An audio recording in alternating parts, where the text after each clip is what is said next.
Welcome to the Swiss Queens Wednesday. My name is Jessie February. I'm a Women International Master from South Africa, and I'm joined by the most amazing, the charismatic James Canty, who is a FIDE Master. How are you doing? I am good. In fact, they actually call us Yessie and Yames, like Team Rocket or Yakit there, of course, as you would call it. So I'm here with you guys, and I'm excited to see the ladies play, the very strong ladies in this fast time control. So it's exciting always to see some great chess, and I have good company. So how you feeling, Jesse?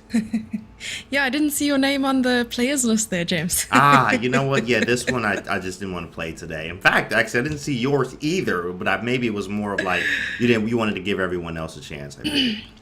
You know what they say, those who can't do commentate, and I'm one of those. Yeah. But yes, let's talk a little bit about the format for today. This is the first edition of the Swiss Queens Wednesday. I love the name, just rolls off the tongue. So the time control...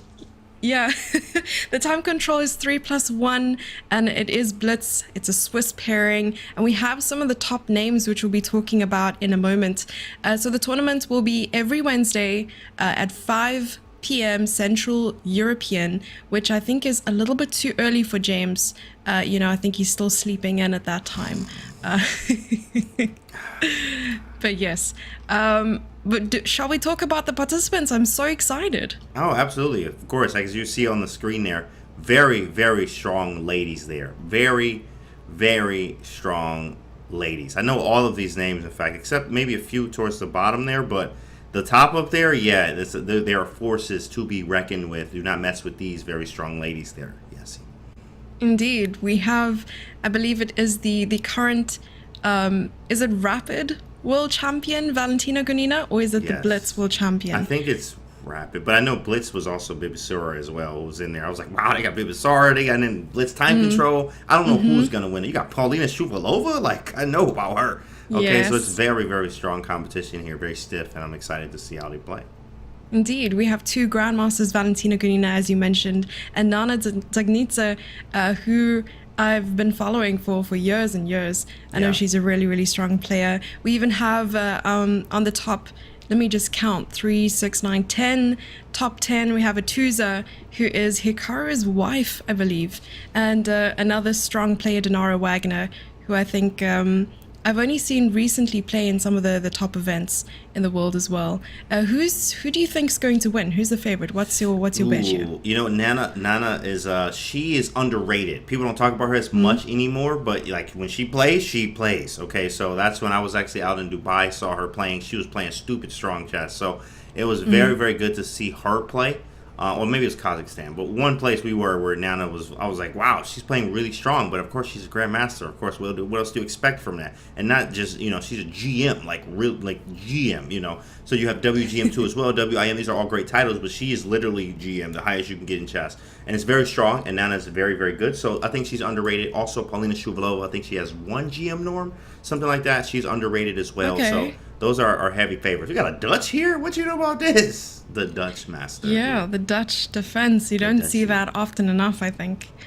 This is actually an opening I first saw in John Nunn's, that thick book that you could probably kill more than an ant with. John Nunn's opening book I saw, and that's one of the first openings that I looked at in that book, where you can sort of achieve this, like, I don't know, hedgehog structure, like a zigzag. Have you played the Dutch before with the black pieces? Actually, OTB, I've lost both games, in fact. So I was like, Dutch is just not for me. But I think actually growing up, I was playing a lot of Dutch. And then I kind of switched to King's Indian, and that's where I was able to beat my first Grandmaster as OTB, was with King's Indian. Same tournament, beat the second highest rated player, too. I am, little flex there, like. But King's Indian is my opening. I wanted to play Dutch, but I just can never get it down for me, unfortunately. Yeah, no, I've also played the Dutch quite a few times. I can't say that my results were as good, of course, but that was years and years ago. Of course, I'm heading into my 50s now, so I can safely say that was safely 20 years ago. 20 years ago, yeah, exactly. Don't look a day over 20 there, Yessie. Wow. 50. Oh, thank you, thank you so much. Yeah. So what's the secret there, Yessie? Not playing Bullet at 3 a.m. I Ah! can guarantee that. Dang it, and I'm playing Bullet every day, all day. Okay, all right. Well, gotta stop doing that one. Thank you there, Yessie, for the Yeah, so I'm tips. taking a look at the players list again. I'm seeing a lot of familiar names, not only the top players in the world, but also some players from Africa. We have a South African, we have Rebecca Nice. Selkirk, who is my ex-streaming partner. Rebecca! There. Oh, And I that's so believe there's cool. another player as well from Lesotho, the little country of Lesotho. Do you know where Lesotho is, James? You know what? That sounds like some type of licorice brand. In fact, is what it seems like to me. I never have heard it in my life. I'm like, would you like some Lesotho? I'm like, that. Yes, please. I would like extra. In fact, thank you very much. Sounds Oh my like some type gosh. of food topping. In fact, so I never heard of it. Okay. Where is it from? Would you like some Lesotho on your pizza, James? I would like some. Yes, that's exactly what I was looking for. I was definitely looking for. How do you even spell that one? But yeah. I'm sure it tastes good though. It sounds like it. Yeah, so it's spelled Lesotho. So there's a TH in there and an O and something like that. So it is actually a country Okay. within South Africa. A country within South Africa. There are two countries that live within South Africa. There's Lesotho Wow. and Swaziland. Wow. Oh, Swazi. I've got to go there just because of the name. Where are you? I'm in Swaziland. Where you at, bro? I'm in Swaziland. Oh, wow. That sounds like a place to be. But, wow, that's actually really cool. You said there's one player playing from there? One player Only I've one. seen so far, yes. Only one. Do we have results already? Oh, we do? That is cool to see. Oh my Let me try to pull goodness. that up. We have Polina Shovalova, who won Paulina? with the, Really? yeah, with the black Already? Girl, pieces. dang. Slow down. Yeah. Slow down. You gotta Evelyn relax, girl. WIM winning with the white pieces. Stella, Elena, see. Okay. and Zania Balabayeva. Oh, okay. Well, She seems really familiar. Her which name. one? She has won her game. I'm looking at the standings at the moment. Okay, let me check. Um, here. Yeah, Oh, I see. not sure if you have the link. I can send it to you. Oh, yeah, I'm looking at link now. Okay, awesome. Yeah, link Balabayeva from Kazakhstan, 2300, women international master. Yeah. Okay. So Very another nice. thing about this tournament that I think is quite interesting, it is open to all titled players, Mm-hmm. including those with the arena title. So if you see someone with a title and their title starts with an A, it means arena. So you could be arena, GM, arena, IM, and so on. Absolutely. In fact, Yeah. HEM I think is 2300 on the FIDE side of things, which is on the online FIDE. I think is what it is. I think it's all online. The A's there, but they are still FIDE titles. In fact, so it's, Recognized by it's FIDE something. Exactly From FIDE recognized. Online Arena. Yes. Yeah, it does. Yours. I'm not sure if it guarantees you entry into a lot of OTB tournaments that are only open to titled players, but it does mean something online. So there you go. It's a nice AGM? first Yeah, I step. am AGM if you get it like AGM. Like, yeah, I am a GM. AGM, but- an annual. Are you an annual general meeting?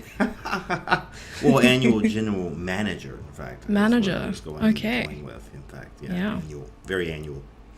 Very annual here. All right, As, so we're still this looking game, yeah. at this game between Valentina Gunina, and it's a little bit blurry. Who is I see Valentina that too playing as right well. now? I'm checking myself here, Nguyen. Let me see what that Playing is. against Nguyen Hong. Oh, WFM from Vietnam. Yeah, because she's definitely strong. She's giving her some run for her money there. What happened? It showed that she timed out on my screen, but probably still has quite a bit of time. She has 30 seconds left on her clock. Okay. So Valentina's up almost a minute. Well, Rebecca down some time there. I'm just checking to see what people are looking like. 1 second over here. Wow. Which game are you looking at right now? I just saw Rebecca's. I was just looking at the time, at the clock there. She was Oh, she's definitely playing well on against time. Daisy Corey Oh, and let me see who that is. from Peru. I actually Oh. played Daisy. Daisy Okay, I Corey see her. at the Grand Swiss a couple years ago. Very, very see, strong dang. player.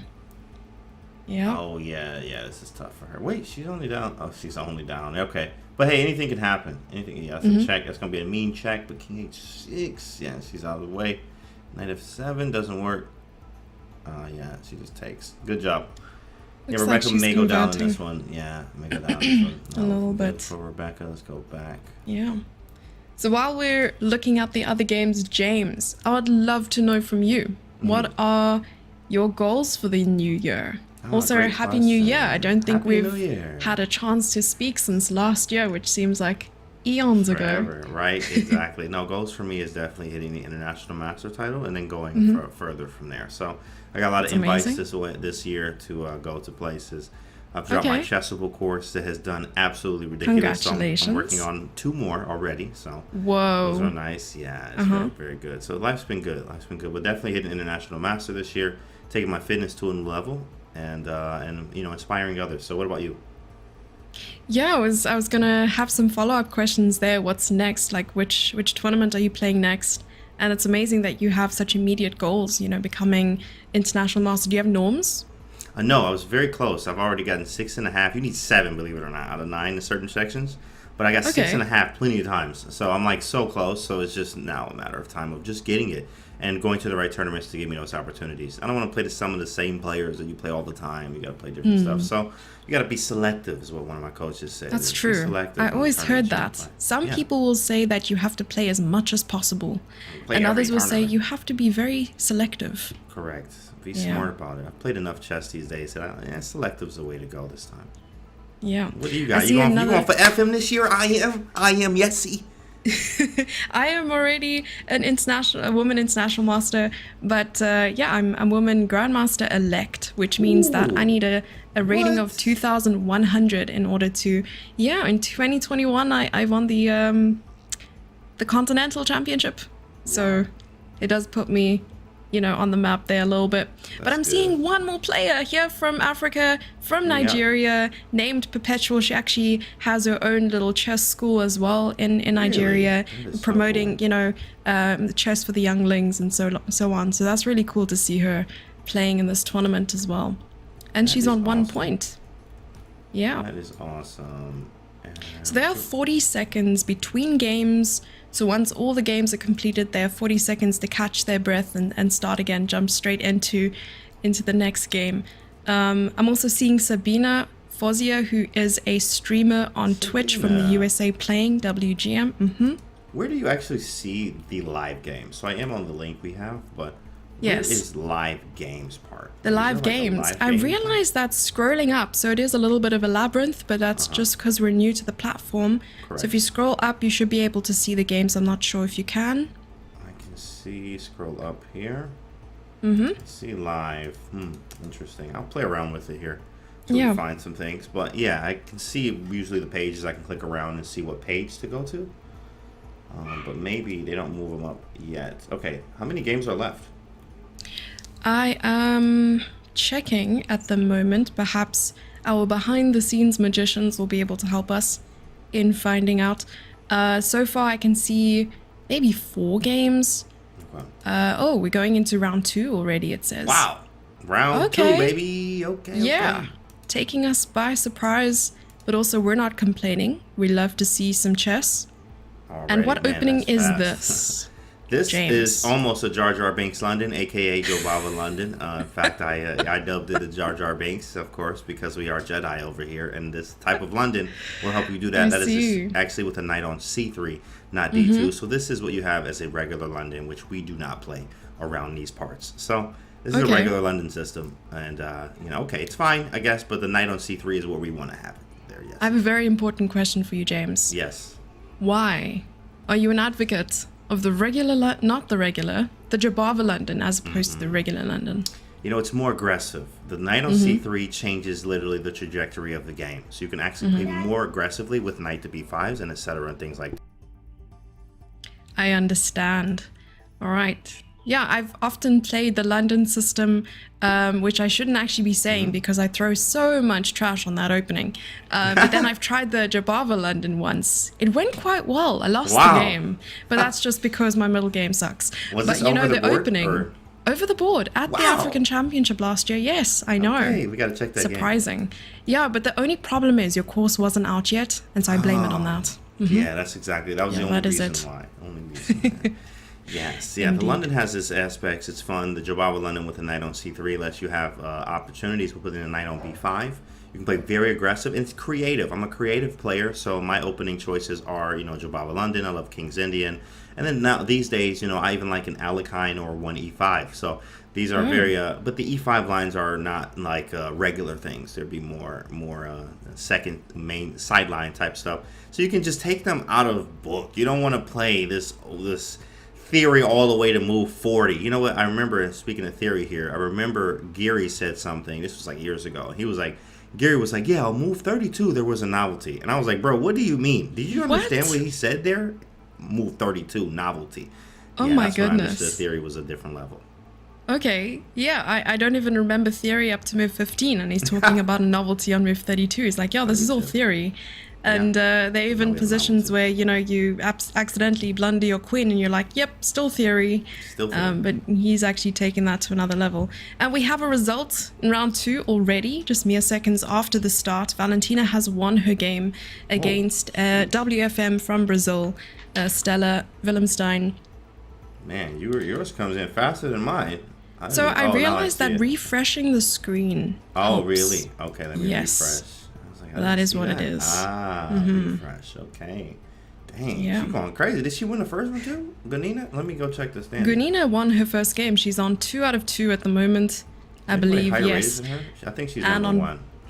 On board 2, there's Perpetual from... It's amazing that her first name is Perpetual. Like, and she plays chess. I should stop there for a second and just... yeah. So her name is Perpetual Ogbiyoyo from Nigeria, WFM, playing against Paulina Shovalova. So I definitely want to check out that game. Yeah, I got to see that right now. First her name Perpetual. So first time, sit down. Hey, you want to draw? Just laugh and giggle. She's like, no, checkmate. Oh my goodness gracious. Yeah, if she had a reputation of drawing her games, I honestly would not... I'd say she's true to her name. That is what it is. Mm-hmm. Yes, maybe her online username's Perpetual Checkmate. I think it should be. Yeah, that would be amazing. Perpetual Checkmate. That's some good stuff there. As she's hanging with Paulina here. Paulina being very, very strong as she is. I was able to face her in the I Am Not a GM Speed Chess Championship back in 2022. Or I made it to the finals, actually. I was able to take down Paulina by 2 games. It was a very close match, but I was able to win that one. But Paulina is an absolute beast, a force to be reckoned with. She even played you were there. You were there for that. We were there together in Dubai. Paulina was there. And she was playing on, I forgot whose team, but she was definitely holding her own against the strong competition. Yeah. So I just wanted to clear up my facts quickly. It was Gunina who won the World Blitz title, while Rapid was won by another player. I'd have to go back and do my research. I think there was a huge upset with the Rapid title there. But yeah, there was also a very viral photo that was taken between Jana Pomnishi and Valentina Gunina hugging it out there after she won the title. So that was pretty momentous. Oh, yeah. That's cute. That's so nice. Oh, love all the way around, guys. Looks like Paulina's gonna it's impossible to think that James has a soft side. There you have it. And there you have it. And look at the screen. Look at all the ladies. Whoa. Wow. I love that. No one, you can tell, not even one smile. I mean, I just don't even want to look at the screen. You can just tell all the energy from the faces there. They are locked in. The ladies are amazing. Locked in, Jesse. Yeah.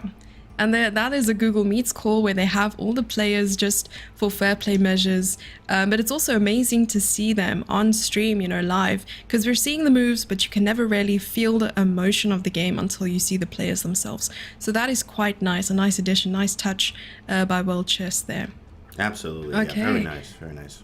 So shall we talk a little bit about the position that we can see right now? I believe white is up 2 pawns. Is that correct?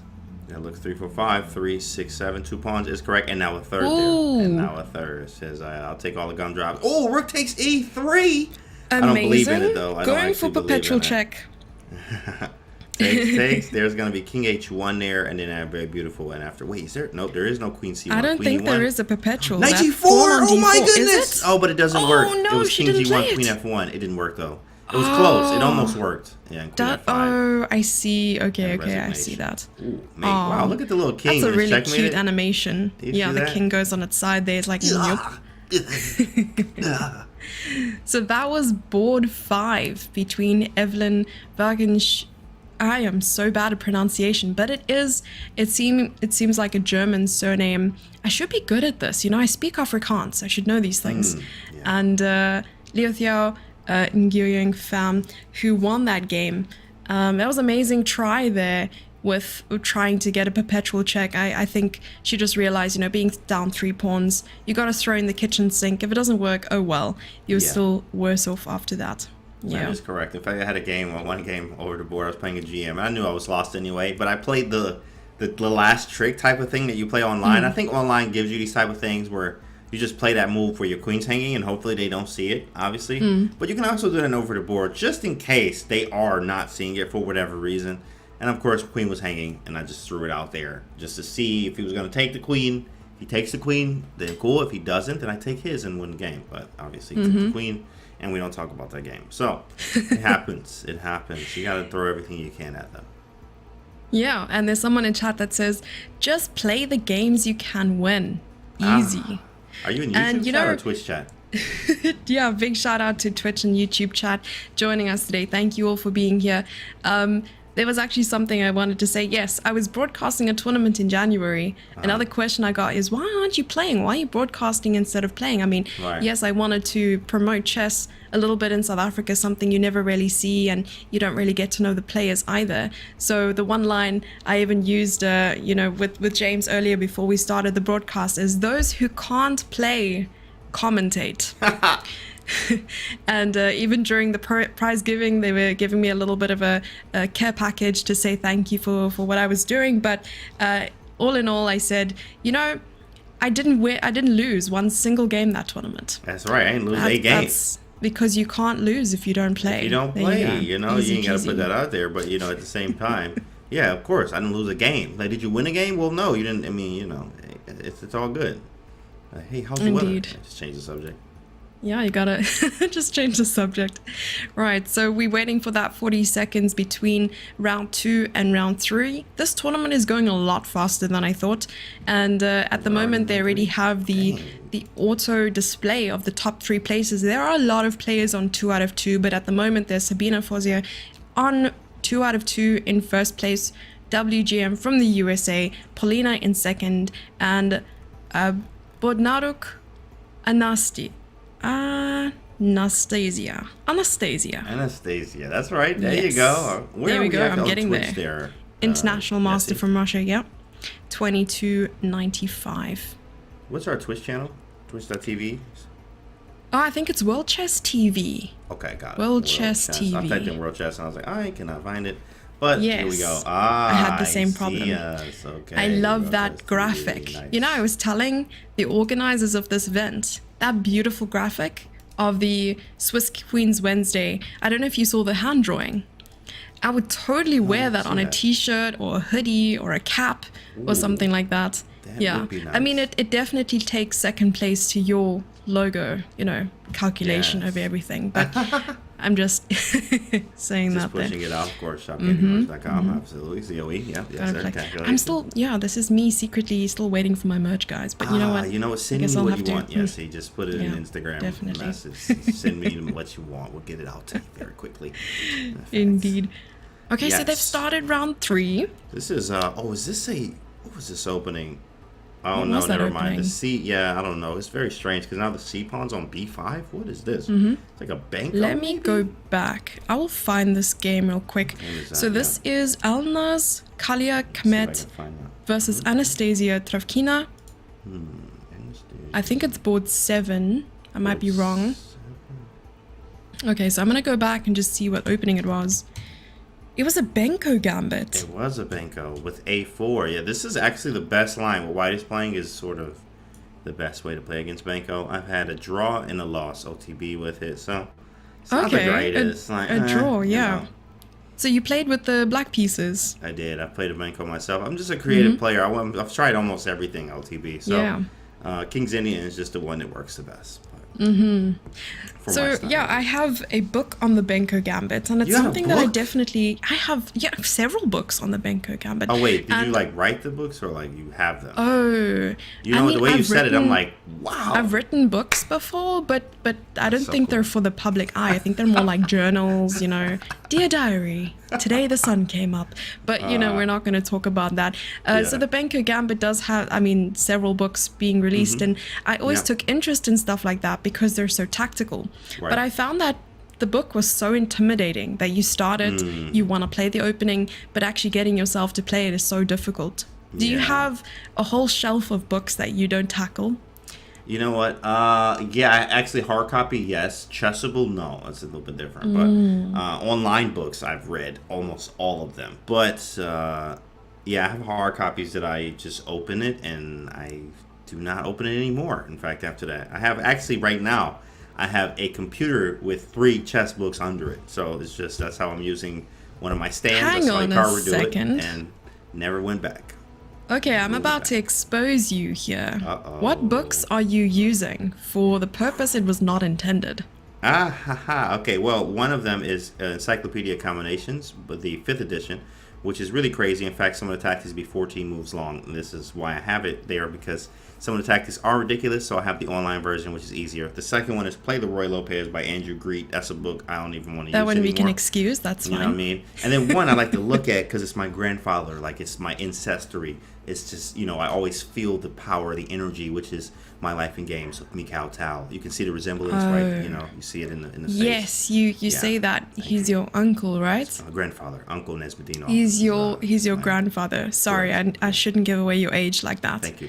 He's your grandfather. Appreciate that. Grandfather Mikhail Tell, definitely. And we see the players again. I love this scene so much. Yeah, I'm intimidated. I'm like, I don't want to play none of them. Like, let me see. Anyone look easy to play? Let me think. No. None of them. And even, I don't know who that is, but one of them with the hand, like right down the middle, with her hand right on her head like that. Like, she is intense. Yeah, she's You mean very the second intense. one on the top? You know what? All of them. All of them. Yes, I was like, there's so Intense. many of, looking like that. That's amazing. Okay, we have 2 results so far, and that is International Master Martha Alfiero and Tatev. Tatev is playing. Tatev. I think she's Shout out done to quite a Tatev. bit of work with the St. Louis Chess Club as well. So Absolutely. Tatev is I'm always in awe of her amazing hairstyles and colors that she comes up with when I see her at tournaments. Yeah, honestly, she had like I think she was one of the first people I saw with the purple hair or like blue hair. And I was like, whoa, that's so cool. Like, you know, you wouldn't expect to see. Yeah, I play chess. I'm like, wow, you don't like do that. You play chess? That's so cool. She made chess look really cool, of course, with that hairstyle. So very cool. Yeah. Shout out to Tatev. Yes, I often don't. I don't see a lot of the male players doing this. I think Yeah. there's only one person in the chess world who is a male that has actually colored their hair colorfully, or maybe 2. I One know is Kostia Leonard did, Otis. and Leonard, yeah. Leonard. Oh, Kostia as well. Remember, he That's used to have true. blue hair. He had blue hair at one point. I remember that. Okay, blue hair. and believe it or not, there's one more. Ooh, let me There's think one about more this. top What? grandmaster that colored their hair because they Oh my lost a goodness. dare. They colored it pink, I think. Is this Hammer? No, it was Maxim Vasiligraf. Wow! I do not Yes. remember that. He posted a photo of pink hair or colorful hair Oh, we gotta see on that. Instagram. We gotta pull the Yeah, files. this was a while ago though. We gotta pull the So perhaps files. we should have a dare going here. Who do you think will make podium, James? And if I win, you have to color your hair pink. Oh, shoot. Yes, That's you have to gonna grow be out your tough. hair and color it pink. Oh my goodness, my mother is she's gonna call the police on me. She is immediately, she's gonna call the police. My son has a problem. That's what she's gonna say. So, Oh no. wow. Yeah. Have you ever Yeah. colored yours? I have only gone lighter. Actually no, this is a lie. I've gone purple, but it's very temporary, nothing permanent. That's nothing permanent. Yeah. Yes. That is I'll totally fun. go permanent, but Oh, I see I'm you in not as chat over brave. here. Hold on, let me hop in chat too as well. Oh, followers only. Okay, I'm not following. What? All right, so we have round 3 drawing to close. A lot of games have ended in a draw, in fact. So if I were to just take a look back here We had Anna Kubica versus Alina Bivol, who have drawn their game, as well as Anastasia Botnaruk versus Evgenia Doluhanova. I'm getting better at the names. That was I pretty really good. am. It sounded like Thank you knew what you were saying there, because I know I did. Yeah. I am Miss International. That's what I am. That's what they be calling you? I knew they was calling you that. I knew. Actually, I'm seeing a player. I know we're supposed to avoid politics at all lengths, but I'm always there on Twitter, lurking, waiting for the juice, waiting for the drama. Yeah, it's always. And there was a on Twitter. recent post by a very famous player who does a lot of calling out. And one recent post was calling out a player who is playing in this tournament. Whoa. Inyak Theodora. Really? And we had a little bit of a laugh on Instagram since she caught sight of this tweet. I'm pretty sure she was sent it. I don't know if she lurks on Twitter herself. X.com. That's what it's called now. X, yeah. Yeah. Right. And no, she's just here to prove her worth. Very, very strong player. 2250 from Serbia. International master as well. Yeah, and she's won her game. Just looking at the standings at the moment, believe it or not, I think there are only 2 players on full score. Let me refresh, and yeah, that's looking good. There's actually, I have 4 here, all with 3 points. I had Elnaz, Natalia, Alexandra, we're gonna say that, and Martha, and Fam.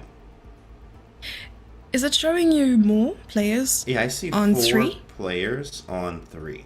Yes, 4. Oh, because I thought they had. Okay, I refreshed. I see the same thing. Refresh. My bad. Okay, so good. 5 players. 5 players on 3. Mm-hmm. Yes. Where's hold on? Where was who was number 1 again? Who is Who's number our 1? top seed? I forgot. Top seed is Valentina Gomina. Valentina. Yeah, what happened in Yes. her game? Like, did she lose or is she still playing? I or what? think Maybe a draw. Maybe it was a draw. Oh, a draw. I see it. There, Sabina. Nice. Sabina with a draw. That was amazing. Congratulations. Big draw. It looks like maybe it isn't in order then, because I'm seeing some more players on 3. No, I'm lying. I am a good liar. Okay, it's only 5 players on 3 at the moment. 5 on 3, starting in 57. This is going so fast. They're already on round 4, and if you're not having a great tournament, you have to. Well, Chris Hikaru says you have to have short-term memory loss. When it comes to losses, you just got to get over it and get to the next game. Especially when games are coming at you this fast, the competition is very stiff and strong, and they're not going to get any easier really. So everyone here is a title player too as well. So it is nice to have this type of field, but you want to try to pick it up, especially going almost through the halfway point here. I really like that, James, what you said about having short-term memory loss. I had this conversation at the African Championship last year with someone who's also from South Africa. He's actually our only Grandmaster in South Africa. We have one Grandmaster. His name's Kenny Solomon. Oh, Kenny Solomon. Kenny Solomon, yes. So I had a nice conversation with him about how to deal with losses, and he said if it's a tournament out of 9, he likes to break it up into 3. So after the first 3 rounds, you evaluate what your score is. Maybe you score 1.5 out of 3. And then the next day you start with a clean slate. Then it's 4, 5, and 6. And you have 0 out of 3. Then you go from there. Maybe you end up with 3 out of 3 out of those 3. And then from 7 to 9, you go again. So it's like that sort of psychological standpoint. It's really so strong. He likes to approach it that way. Wow, I never heard that. I'm just going to use that today. Wow, shout out to Kenny Solomon through the likes of Yessie February as we're going to... Jefe, yeah. It's Yessie Jefe, yes. Jefe. All right, so they've started. They have started with round 4. And on board 1, we have Pamela Tao versus Natalie Buxa, both international masters. And I think we're taking a look at a different game right now. We are looking at board 5. Bibi Sarah. Okay. Asubayeva versus Nava May. I'm probably going to open that up is Narva from Estonia? I was curious where that is. It looks like it just says Eastern Time. Like, oh, okay, Eastern Time. EST. 2336 That is her Eastern Time. country. Nice. She only lives through time zones, not countries. I see. Wow, she's very strong. Time So zones Estonia, I believe, is next to or near Lithuania and Latvia. Somewhere in Europe, Northern Europe. Yep. Very strong. Very strong. And I don't know what this opening was. E4, C5, F3? Bro, you gotta be kidding me. Hang on, what? Did she really play F3? Oh, it's knight F3. Oh, right. It didn't show the knight. It was just F3, see. I lost my mind for a second there. Okay, E4. Yeah, that was a very, very we have a regular funny thing. Moscow. Okay, but F3 was played at some point with the maneuver of knight E1. Knight E1, F3, because there was a knight on E4. Black's knight was on E4. And Narva wanted to kick this knight away. BB Sara playing, very strong. And it was nice being out in Kazakhstan with them. That was fun. Very, very fun. Yes, you were commentating alongside Jovi. I was. You were there too, in fact. I did. Yes, I was visiting. Well. I was visiting as a groupie. That tournament. You were there hanging out with us. It was so cool. Yeah, I was on my side mission. Because otherwise, side quests. I have to do my side quest. It's the only way to level up. Side quests. Yeah, it was very fun. Very fun event. And BB Sara held her on. I think she drew Kramnik. Kramnik even said that she was. Whoa. What did she say? She was like, yeah, she's one of the strongest women on the planet. That's what Kramnik said. Amazing. Himself. Very cool. Okay. Yeah, I believe it was actually BB Sara's initiative. So she was the tournament initiator and did a really, really good job.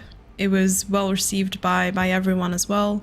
And it was very fancy and flashy. I think even, there was this amazing golden confetti. I was at the closing ceremony. I was a lurker in the shadows.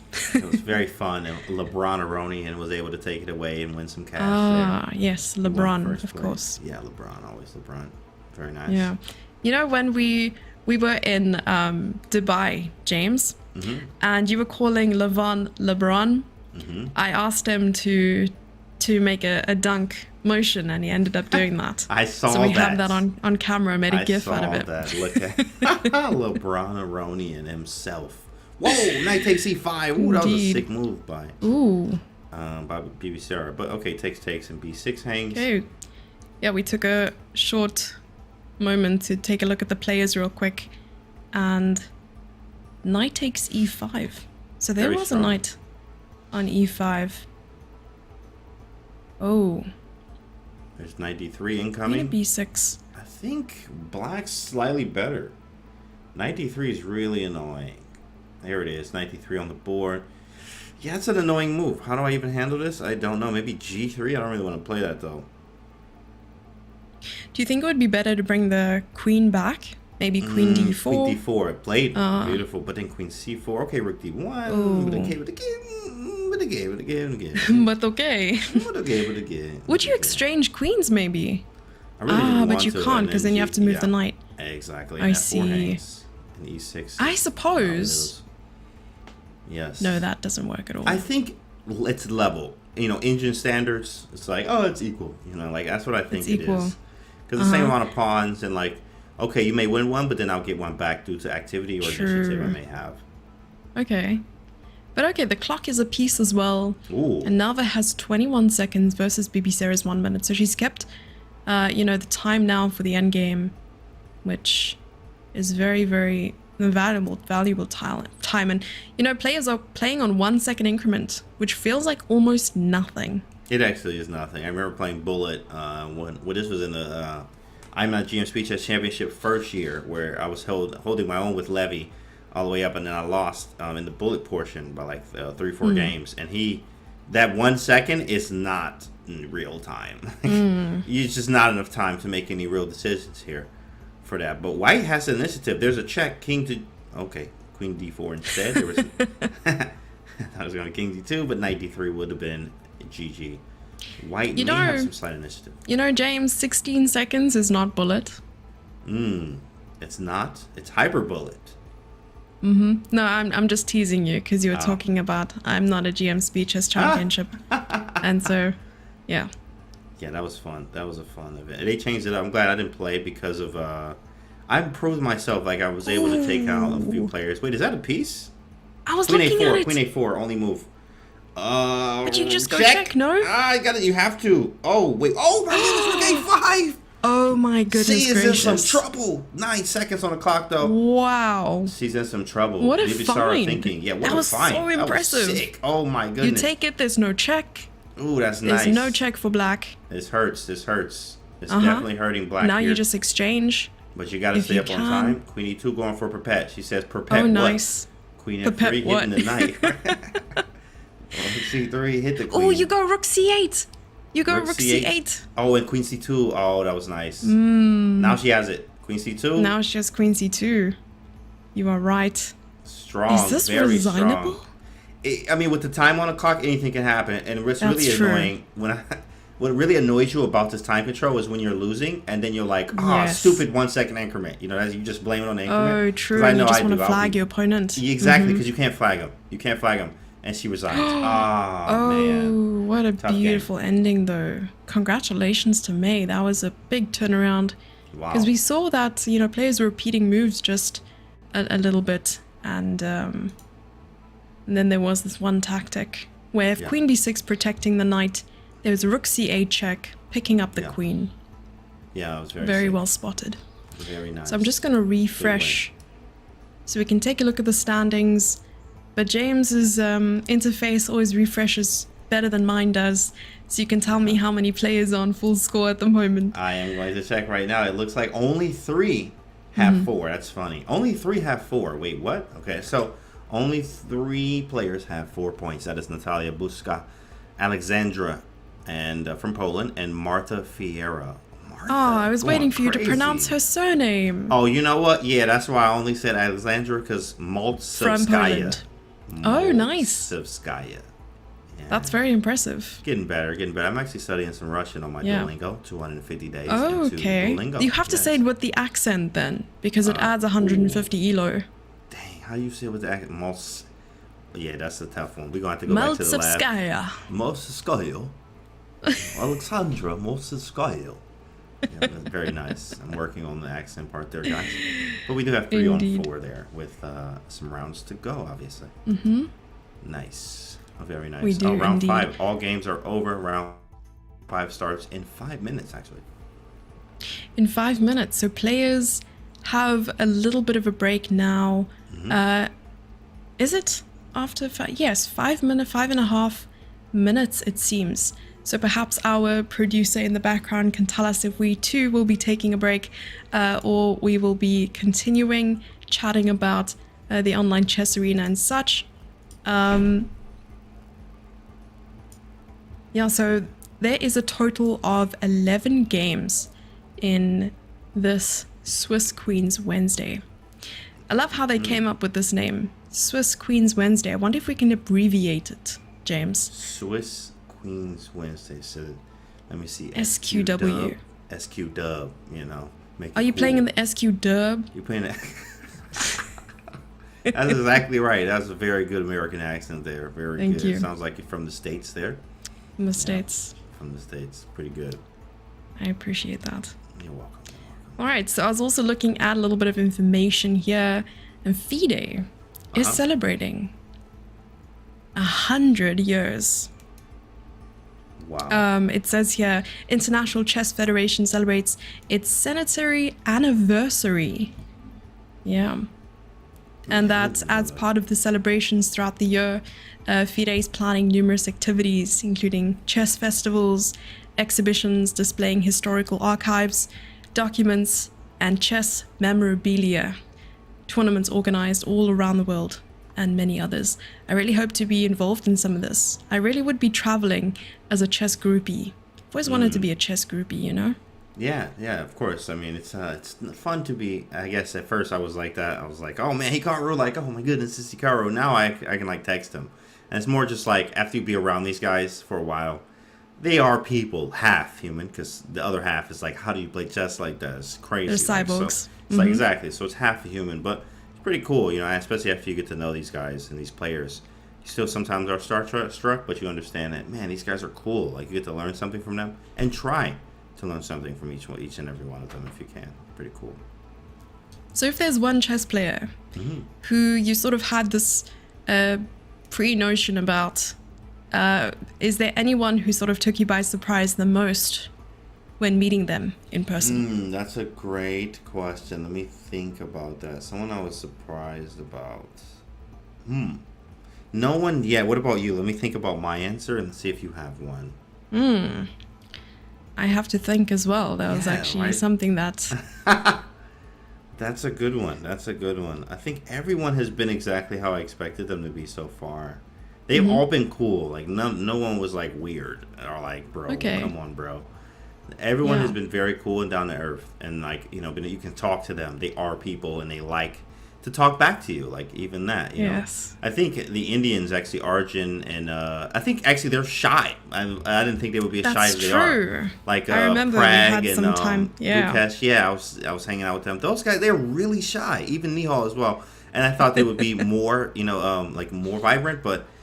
chess game not shy, but they are, just a little bit, I guess, introverted in a way, more introverted. Maybe that's just the culture there with them, at least because they're very close together, so they all kind of have that same personality. But a little bit of a clique. Yeah, you're just not a cool kid, not part of the club there, James. You're not part of the club, yeah, exactly. Like, hey man, you're too cool, get out of here. All right, sorry. Sorry, guys. Actually, I do have an answer. So definitely you.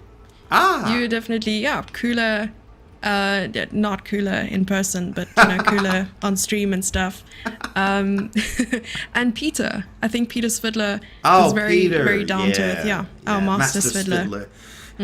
Master's fiddler. Yes, it was very good learning from him. He was very cool and down to earth. I asked him a lot of questions about just chess overall and like these openings. What do you think of this? And blah blah blah. He actually puts himself down more than he gives. He does not give himself that much credit. But I think that probably helps him on the back end of like, yeah, I'm not that good, and then Gross crushes everyone, like, or plays a really good tournament. Like, I think he even qualified for CCT championships or something like that. So he's very, very strong, obviously, and underrated. I think he's Russian champ 6 times. I think about that. Oh wow, maybe 8 times. If you think about how strong that chess is over there, even 1 time, that's insane. And you wanted 8? Like, who are you really? You know what I mean? Who really are you, Peter? That's true. He's very down to earth, and you'll ask him for advice or his thoughts on something. You'll be like, I don't know much, and then continue to give you the best TED talk you've ever heard in your life. And it's very soft spoken too. It's like, oh man, Peter, I feel great. You should do some psych. You should be a psychiatrist. Peter, you should start a YouTube channel. I think you would have a lot of subscribers. Definitely, Peter's fiddler is one of the greatest. As we have about 20 seconds here. Ooh, okay. That 5 minutes just flew by. So looking at the 5th round pairings, we have Natalia Buska versus Martha L. On board 1 and board 2, Navame versus Alexandra, and the beautiful surname that James was pronouncing for us earlier. Masskaya. Yes, indeed. All right, and to count how many players are on 3.5 out of 4, there are 4 players. There's Valentina Gunina, Evengia Doluhanova from Ukraine, Navame for winning her last game, and Theodora. And round 5 has started. And round 5. Okay, that looks like a cat. Oh, this is a King's Indian. This is a KID, baby. Okay. So you can say a little bit about this game. Oh, 100% though. So what you do here is, this is a different variation. In fact, she played a bishop g4, which is a little bit different. Also with the knight c6 variation too. This sort of, I forgot what they call this variation, but you want to go like a6 and b5 at some point. It's very flexible. Like you have a lot of moves, e5, f5, lots of things you can do. Bishop e3, I'm not familiar with. It feels like that's going to hinder the e pawn, obviously, but she is developing her pieces. e5 on the board. d5. Exactly as you predicted. And f5. So f5 is coming, I'm assuming? Absolutely. Yeah, I think f5, there it is. Like just easy play for black so far. f5, f4 is coming. That's going to be quite annoying. I wonder if we go f4, you're going to take it twice. Takes. I mean, yeah, that's just too much. I don't have the 2 bishops yet. Or not yet, not anymore. I'm not going to ever get the bishop back miraculously. I don't know. I'm not the biggest fan of these type of KIDs because I need it to be clear. I need my pieces to be active. And if I'm going to have an attack, I would love to have the light square bishop. Rook f7 with the idea of maybe queen f8. That's nice. Ooh, f4, okay. e4. But this closes down the f-file. What do you think Black's plan should be from here? We need some pawn breaks now because knight d4 to e6 is going to be really nasty. And do we really want to give up both bishops like that? Like, that's going to be gross. You can't give up the dark square bishop. Gross. That's going to be pretty gross. So, knight to c5, I definitely like it. Beautiful move. So now, knight d4 can still be played, which is played. But knight e6 is not the move. a5. Beautiful chess here from these players. What board is this? They're playing some high-level chess here. Yeah, this is actually board... I will tell you in a moment. I think it was board 5 again. Board 9. Board 9. Board 9. Oh, the ladies here. Okay. Yeah, they're playing some high-level chess. Very high level, indeed. I think. A5 was a nice move. But okay, many of these players, actually all of these players are really, really good and will sport amazing tactics and openings and all the rest.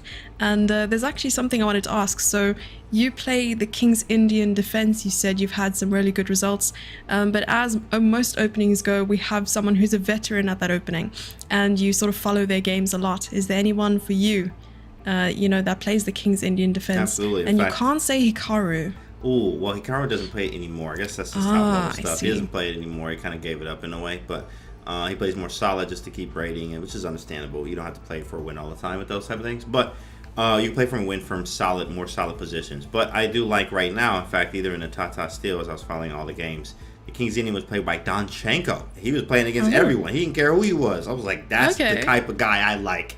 Grandmaster, Tata Steel, not the Challengers one, which is still very strong, but also the Masters. He played in the Tata Steel Masters. And he was playing King's Indian every game with Black. Didn't care who he was. He was playing it. And that was nice. Also, Sindarov, a young player from Kazakhstan, actually. We were there. He played as well. Sindarov plays it all the time. We have a few. Also, there's another one, Kirillov Shevchenko, who plays it a lot. He was actually out there in that's Dubai a good friend with of us. Yours, no? Yeah, we went to the gym and hanging out. Right, so Shevchenko, we talked King's Indian. He loves King's Indian. He was like, yeah, I don't care. I play King's Indian every game. I'm like, man, that's what I like to hear, buddy. Strong GM playing it. So those are the guys I would look up to in the KID life. There's also one more too that I was watching. Who was it? There was one player who plays it all the time as well. I gotta come back to that. But King's Indian is for life over here. I've tried everything, Jesse. I tried it. I went away.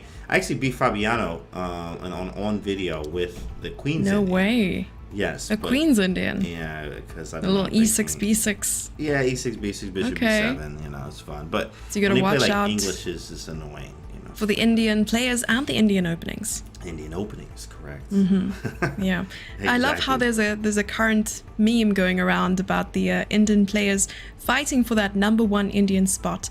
I think there was a huge celebration there for Vidit Gujrati, making it as the #1 Indian player. But of course, he's and there's a lot of competition for that spot. I mean, you have is it Prague? It was just Prague, like 10 days before that. You know, think about that for a second. Like 10 days, or even like 10 hours ago, it was Prague. Now, 10 hours later, it's Vidit. Like, 2 days later, it's it's someone else, right? So it's like, I like that kind of on? camaraderie, or rather healthy competition, which is quite nice. Absolutely, and they all train together in a way. I mean, they all have so much respect for each other, and that is, over there. I always like to say, chess is like their American basketball or American football is chess over there. And cricket. Those boys. And cricket, correct. Cricket is like billions over there, in fact, as well. Yeah. Didn't know how big cricket was, so I was actually in Dubai and he was talking about it, and I was like, what? Cricket is ridiculous. It's so big. It is indeed. Even in South Africa, it's quite big. Cricket. Have you ever played? Have I ever played cricket? Definitely. Yes. Wow. When I was a junior chess player, I was actually, for a while, the only female player on the team.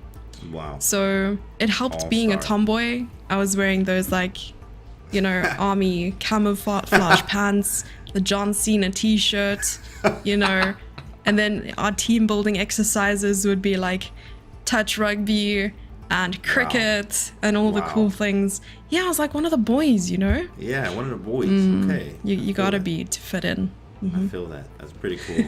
That's pretty cool. So And then someone in chat said during the break, we should have just enough time for the A Mary Sahara Jabin duet. Do you remember that? No, I don't. What is this? A Mary, Mary. Oh, I was like, this Sahara sounds familiar. Jabin. Yes. I was like, that sounds familiar to me, and that is exactly wow. Yeah, I was taunted by that song for the longest time because it just got stuck in my head. Yep. Oh my goodness. I remember that, guys. That was so good, guys. You remember that, huh? Killer Foxhound. Look at that. Look at Killer that. Foxhound.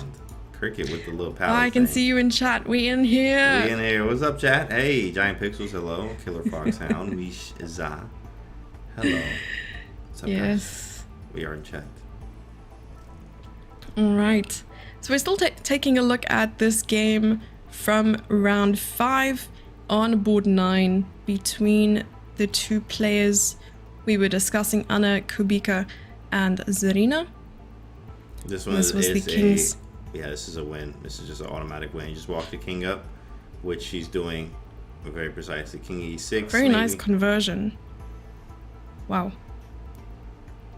Ooh, that was spicy. Oh, she could have just played bishop g8. Repeat and go bishop g8. There it is. I see. And, Okay. this is Devereski page. Hold on, let me check the win. Wins to the north. Yes, that is page 194.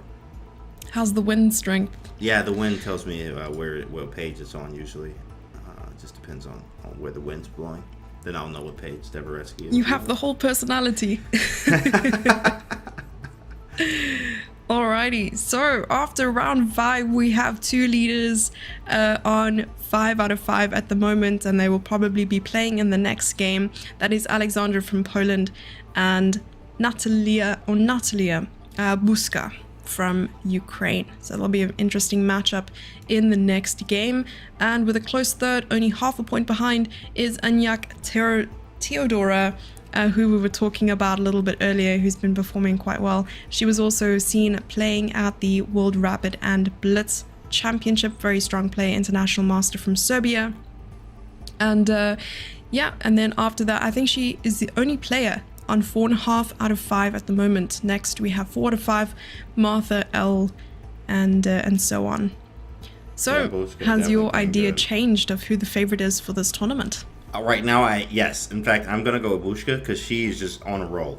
She is hot hand. Now, of course, Alexandra is too. Hot hand. 5 out of 5. Hey, when you're doing it in this type of competition, you're onto something, and you know, a lot of times you just start to feel yourself. You're just feeling good. You're like, oh, I can really do this. Like, when you're really feeling good, good things can happen. I think Gary says when you feel good, you play good. But of course, you have to actually, play good chess. You can't just I started chess yesterday. I feel great. You're gonna play bad chess until you learn how to play some actual chess, or work and grind and study. Wow, you're But saying it's talent just is not enough, James? You know what? Talent is nice, but they say hard work beats talent when talent is not working. But also, talent and hard work together is a deadly combination. They often say also that the talented players are those who are lazy to work. Yeah, in fact, even Fallujah mentioned something like that. He was like, yeah, I don't study as much as some of these guys, but I know I'm lazy, but I play good. That was an amazing impression. Oh my god. Farouja, are you here?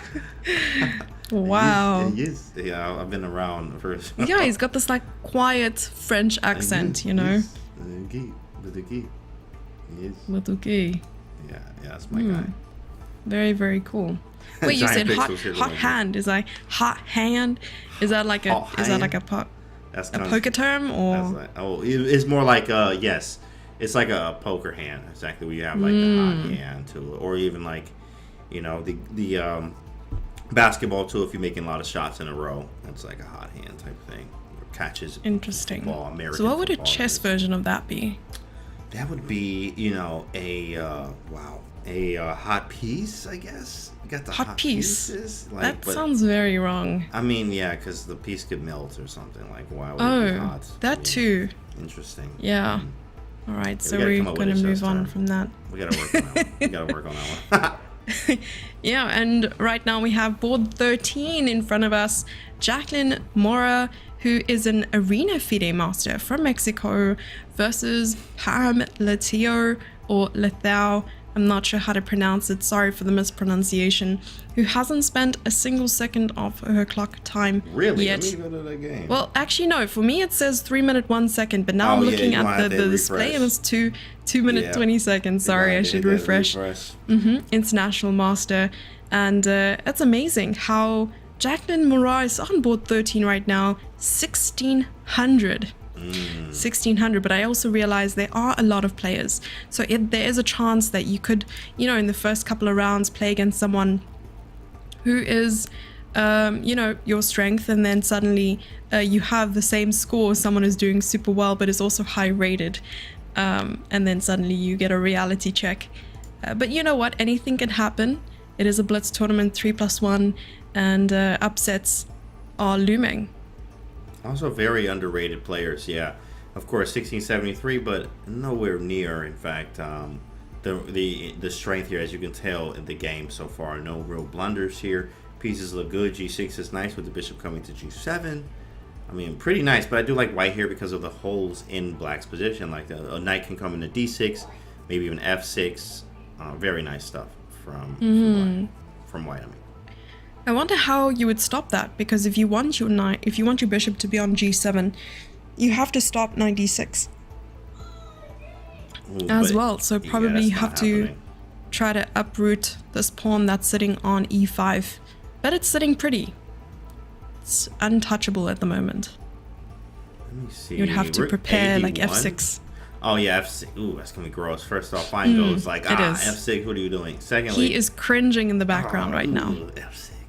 Yeah, FD1. It's always the wrong rook. You know, I think somebody said that when you're trying to pick the right rook, you always pick the wrong one. But rook F to D1 I always would go rook A to D just to use the F file for something. But rook F to D seems totally fine too. Queen to C7 on the board. All right. And how did this game start? What was the opening? It was. That's a good question.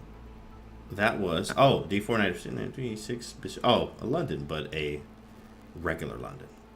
A regular you right? Sorry, exactly. I'm not sure where we are with the times. Okay, you. There we go. Yeah, that's a regular London. A regular London. I wonder if we can, in fact, switch games. If our producer would be ever so kind to show us board 1. Something interesting is definitely going on that board. Let between me go to that board too. Yeah, Natalia Buska and Alexandra from Poland, who are the only 2 leaders of the tournament, currently on 5 out of 5. So I wonder if we can do so. Man, what was this is Sicilian. Look like white's king just wide open here. It's black's move low. Yeah, no, the H file is crazily open. I think they just dropped a bomb. Yeah, queen g4. Oh, queen g5 says queen g4 what? So maybe rook h4 is coming. I can play rook h4 next. That's a really nice move. Rook h4. Nice, it was played. Yeah, rook h4 is very, very annoying. With ideas of rook g4. Okay, rook g4 first. Are you going to take both the rooks there? It is possible. Rook g4, queen g4, queen g4. She says none of that. Rook b1. Okay, yeah. I didn't see that the rook was being targeted, actually. Okay, we have it in front of us right now. There it is. I love it. And what I can see from the overlay as well, we have 97 players in total. I know some people left the tournament because they were not able to play, from 36 different countries. That is super, super impressive. And all of these players are ladies from across the world, all titled, some with FIDE titles without the arena, and then some with arena titles. Yeah, I actually like this from white standpoint. Yeah, it feels like something's about to collapse. Rook g4, is that just GG? Rook g4 played. Queen e5. There's knight takes g6. Knight takes g played. I mean, just e5 next. Pawn. Tempo after tempo. Rook h1. There's no mate. You are spotting all the amazing moves right now. I am a Jedi. Sometimes I forget myself. But E5 is a move as well. Rook H1 though, spotting a nice Rook H1. move. Least active piece. Takes Gotta on bring C4. it in. Is there a tactic with Rook H8 or not? I was I don't looking at think that, so. but there's exactly. Nice. Tactics senses are tingling here. As, Thank you. My intuition usually aims towards blundering, so I think I always do well in that. That's funny. That's funny. Oh, forcing the queen to retreat. Is there nothing? You gotta be kidding me! I It's really coming. feel like there is. There's Knight H8 next. In fact, Knight H8. takes. Oh. Knight H8 is sick. Knight H8. I was Rook looking at F4 is even Rook good, too. H8 still, but okay. There's gotta be. You're a right. mate. There's gotta be something. I was just. Rook F7. A Knight H8 still works. Queen F3. Going Oh. for Queen H5. Oh, he's Queen bringing the H5 queen around. resigns. Queen H5. Queen H5. Queen H5. And played, and Oh. that's gonna be a hit the button. Couple moment. seconds left. 2 seconds, not a lot of time. Takes You are living on increment at this point. Rook G4. Okay, what a nice Queen move. H7, even better. Ooh, Queen H8, maybe. Checkmate. Take your queen. Wow, Nope, that not is with today. style. Style points, style. definitely. Amazing. Beautiful Well match. played. Well played, Alexandra from Poland, who she is now known as from now onwards because of James. Very, very nice. And we have all the players. Are we seeing Ladies some look- smiles? Let me see there. Wow. Yeah, I couldn't see any smiles there. Okay. Maybe one I or needed two. to squint. Yeah. So Like, we I are want my game preparing smile and then get frown again. game smile. Do you have a poker face after winning a really nice game, or do you smile? I smile after, like, when you walk away and stuff, because, like, you know, your opponent doesn't like it as much. Obviously, you know, they just lost type thing. But when I get to my room or I'm out, I'm like, let's go. Like, I'll call people, or, like, you know, I'm usually streaming it anyway. So Yes. chat knows, and chat we just Oh. vibe. We just all turn up real quick. That's amazing. Nice little celebration Nice afterwards. little celebration, you know, because it's Yeah. well deserved. All those emotions from the game. Of course. No, that's really cool. Yeah, I always find it really difficult because in case, you know, you have someone who wins the game and is just really, really happy about it and ends up smiling, is it considered, you know, bad sportsmanship? You can't really, you know, stop the emotion. It's not like you're laughing at your opponent, you're just smiling because you're happy. But yeah, I totally understand that. You know, you're trying to keep composure, be respectful, and try to leave the excitement and celebrations for when you're in Yeah. private. Yeah, that's exactly. When I read my first GM, like, you know, the emotions over the board were like, you have to control those, because even I Yeah. worked with a coach that says you need to work on the emotions. If you, like, we developed a system called the Russian Own system, which is OOWN, observation, opponents, immediate threats, what's available, and the N is no excitement. That one right there is the Oh. most important part. Is you cannot be excited at the board, whether you are winning or losing. You should have Oh no emotion. no! Very important. Because if you're I think excited, a lot of you're going to lose. players fail at that. Even the top 100%. players. Even, exactly. So you beat I the GM mean- for the first time, and then you lose the game, and it hurts. Yeah. Because you were excited. So do we you need have to to- send this to Gary Kasparov, or how does it work? You know, we do. We're going to get it patented, and we're going to, you know, get it on shirts and get it out in school systems, in fact, as well. So. And we have round 7 starting right now. And looking at the standings while we are seeing the first moves of this game being played. And there is... I'm trying to understand this. There is one player on 6 out of 6 Let me refresh. who is Alexandra from Poland, who won her game. And Theodora Dang. on 5.5. Oh, Bushka was my pick. Very She awesome. lost. Dang, okay. Well, now I got to, like, jump ship again and go with Alexandra. No, Alexandra's going to be the Well, after 2 Alexandra- rounds, we're going to yeah. see who we go with. Alexandra and Natalia, they were playing in the last game. They were the only two on 5 out of 5, Oh, and that was Alexandra like won. H8. Man, That is was what some we heat. saw. That We girl had was to see strong. that because that was very impressive. Very And now we good. have In the fact, top let's see her 2 playing game. against each other. Alexandra versus Theodora. That is a big game. That is a big game. And it looks like, what was this? Let me think. This was a Queen's Indian. That's what I was thinking. Yes, a Queen's It's Indian. like both of G3 the Indians that you were variations. talking about. Correct. I was able to be Fabi in this Queen's Indian with black. It's not very aggressive, but it's more like, it's a solid, in fact, what they say is it's solid enough to still fight for chances to win. It's not boring solid like you would get from a Queen's Gambit Decline where, like, you know, all right, hey, we're going to play a 50 move game no matter what, you know, at least 50 moves, and hopefully we get some chances. or we draw the game. Not my kind of chess. You get some dynamicism with the Queen's Indian, at least some. I like that. Dynamicism. Exactly. It's a lot of isms there. So dynamism, you know? Ism. That's right. That's how you say it. Indeed. Yeah, this reminds me, you said Fabi, you played against Fabi, and you played this. Is it what he said, or you played him and you beat him in this? Oh, yeah, I played him and I beat him in this. It's on their channel. It's on their YouTube channel, C Square Pod. So yes. I was okay. playing. I was actually, when I was out there in Toronto. Shout out to the boys there. So it was fun. We was out there for Champions Chess Tour, the finals, and we were playing some games, doing some content, and I actually was able to beat Fabi 1.5 out of 2 games. First game was a draw with the Jar Jar Binks Meanest London. Jar Jar Binks. Jar Jar Binks London, and the second game was a Queen's Indian. I think he was Did you add that game? Did you add that game to your course? You know what? I probably should. Look at that. Credit to Yessie there. We're going to credit Yessie on that. Absolutely. You could just edit the course and be like, I'm going to slip this in here as like game references at the end. That's right. Like a Wikipedia page, but better. Exactly. Jesse February said, add this guy, so we're going to add this game. And, oh no, I'm going to get shot. Like, wow, Jesse, man. Jesse, you're awesome. Yeah. Yeah, he also mentioned, I remember Fabiano was giving some advice during the show of the World Championship between Jan Nepomniachtchi and Magnus Carlsen. He was talking about opening preparation and how he approaches it at such a high level. And he mentioned that, preparing something like a dubious opening where maybe you don't have an advantage, but there's a slight imbalance in the position, where he would still understand it better, even though he is worse off according to the engine. It still gives him an upper hand in a position like that, or a situation like that. So if you're playing against someone who you've played many, many times, take them out of their comfort zone. Even if the imbalance is bad for you, you would still understand the position better because you've prepared it.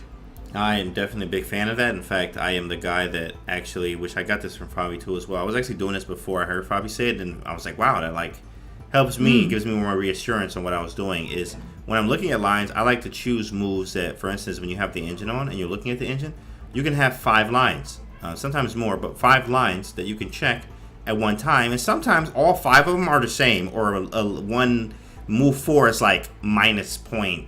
3 less than the other moves or something. Yeah. Or slightly worse, but not too much in a practical stance. So I like to choose those moves because that same aspect that Fabi was talking about. You just don't know it as much as I do, and I have more experience. For instance, Joe Baba London, like I have thousands of games in the Joe Baba London. So, wow. I don't care what we're playing, I'm going to play it against anyone. In fact, it's at this day and time. My last 9 games, OTB, were all Joe Baba Londons. And I scored like 8 out of 9, which is like 2 draws and 2 draws. Maybe, it was 2 draws. So it was very strong and against all strong competition. So it's very nice. I was going to say, I saw this from all your Instagram reels, but you've played at OTB as well. So absolutely. OTB scoring very well with it. I score better than anything else. Because obviously I have the course. I worked on it for 9 months like a baby, basically. And like a baby. Like a baby. 9 months of working on a course with the engine. Long time. There's nothing else you could tell me. I am always going to play this opening. So you guys should have seen games in Dubai. Even while we were doing the rehearsals and setting up and things, all he was doing wasn't, communicating or chatting to his teammates and co-workers. He was working on his course. That's right. Non-stop. You guys. 24/7. 24/7, 24/8, and that's not even the real thing. Exactly. Yeah, we've added a day between Sunday and Monday. That is the chess players' day, right there. Chess players' day, right? It's for us, guys. It's for us. Yeah. There's an extra day of February. Really? This year. Wow, that's your day. That's a day that was created so when February just happens, do for you my family. level up? Like, do you just level up? Like, is your best month of the year always February? I've actually just maxed out on levels. I don't know what you're talking about. Oh my goodness, that is crazy. I believe it. Oh my gosh. Could we switch to board 1 real quickly? Yeah, I think that's something crazy is happening right there. I'm looking at board 1 right now. Yeah, I'm also looking at board 1. So perhaps I know we have a Tuzos game on stream right now. But yeah, I've heard all the February jokes for sure. But someone in chat, even on YouTube, said, waiting for the increment. Waiting till February. So thank you for that. I haven't heard that one before. Waiting till February. Look at that. Uh-huh. Oh, is that a There rook you hanging? go. Oh, but there's a rook hanging there. It says you take, I take, same. Queen I H5, did see that. E7. I wonder if that's- they're going for a draw. Because E7 otherwise the there's move. perpetual check. Oh my gosh, there's a pass pawn. But There can you get is. away from checks here? Oh my goodness. If you can get away from the checks, this is game over. Yeah. Queen It is H5 and indeed. resigns. Queen Is H5 it? resigns. Queen H5 and It E8. is. Oh, miss. Oh, this as well. Oh. Hang on. Hang on. Oh, miss Queen H5. What is going that was on? a dagger. Queen 1 H5 was second. GG. Oh, she timed What out. happened? Why won? She Oh my lost on goodness. time. She lost on time. Alexandra lost on time and lost her lead. She was on 6 out of 6 and is now sitting on a crisp, still 6 out of 6. Theodora's overtaking with 6.5 out of 7. I'm going to change 0 my prediction now. losses. It's gonna be Wow, Theodora. wow, wow. Are you going to change your prediction again? I am. I'm gonna Goodness me, we cannot trust you at a casino. It's just not going to go well. Oh man, yes, this is crazy, but I definitely just bounced around here. Theodora is the one who's crushing. 6.5. That was a beautiful endgame right there. We're always seeing a lot of, the tactics come out to play when players are on mere seconds on the clock, living on that second increment. Because, okay, it helps you and prevents you from timing out when you're up a queen and your opponent can't dirty flag you. But it really isn't enough to sit and analyze the game unless you play a bunch of moves really quickly and then you can think. Yes. But otherwise, no. Really sucks when you're trying to flag them and they have that 1 second and you realize, okay, I'm lost. Or when you're the one winning and you need that extra second. So it's a double-edged sword there. Or double-edged Indeed. bishop, I guess. A double-edged bishop. Yeah.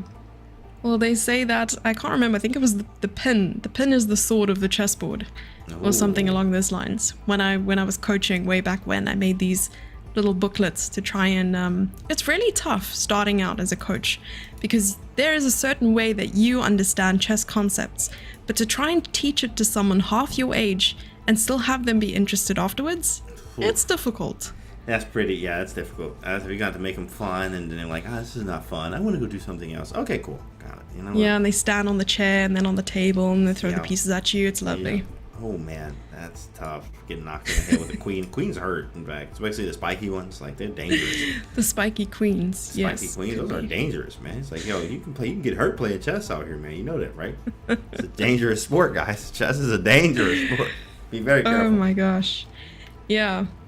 No, I definitely need to know what's next for you, James, in your chess career. Next up is I have some tournaments coming usually between, I'm looking at May through August. So those are, and the reason why is I just want to be studying up and grinding, getting ready. I have another chessable course dropping too as well, so I'm taking priority with that as well. That I'll be using a lot of the fundamentals from that in my tournaments, in fact. So Jar Jar Binks 2? in fact, there's some other ones that I have to do. Some with black, another one with white as well. So it's gonna be very fun stuff as fitting our style here. But yeah, I'm gonna be playing all this summer to really, crank up, get my norms, and make 2400, and then IM. So then we go to GM after that. So what about you? Are you playing anything soon? I am. Nice. Almost the entire month of March, I will be in Ghana. Whoa. In Ghana, yeah. There's the All African Games happening in Accra, Ghana, and then straight after that in the same city, the African Championship, which is our continental event. So I'm pretty excited about that. I might actually be seeing some of the participants in this event there. So that's really nice. This is my prep, James. So I'm Congrats. relying on you. If I do badly, I blame it on you. Thank you. Yeah, I take the blame there 100% as, they blame me for everything, in fact, all the time. So I'm used to it, in fact, as we blame Danny Randall on everything. So Oh, I it's the see. same. Okay. It's a sample, learn how to take it. Just understand. Same, but different. All right. It's different. You have to blame it on Danny. I mean, he's the one who wears the green suit, right? That's right. You blame Which I everything want to on it. steal, but don't tell him. Yeah. Okay, we won't tell him. When is the tournament? You said all of March? Oh, it's So it starts, I'll be leaving on the 7th of March and then coming back the 21st. And then right after that, like 2 days after, is our national championship. South African National Championship. How many rounds are the Continental? Yes. Continental 9 rounds, National Championship 11 rounds. Yeah. And then straight after that, I will be hopefully all classical. So it's going to be tiring.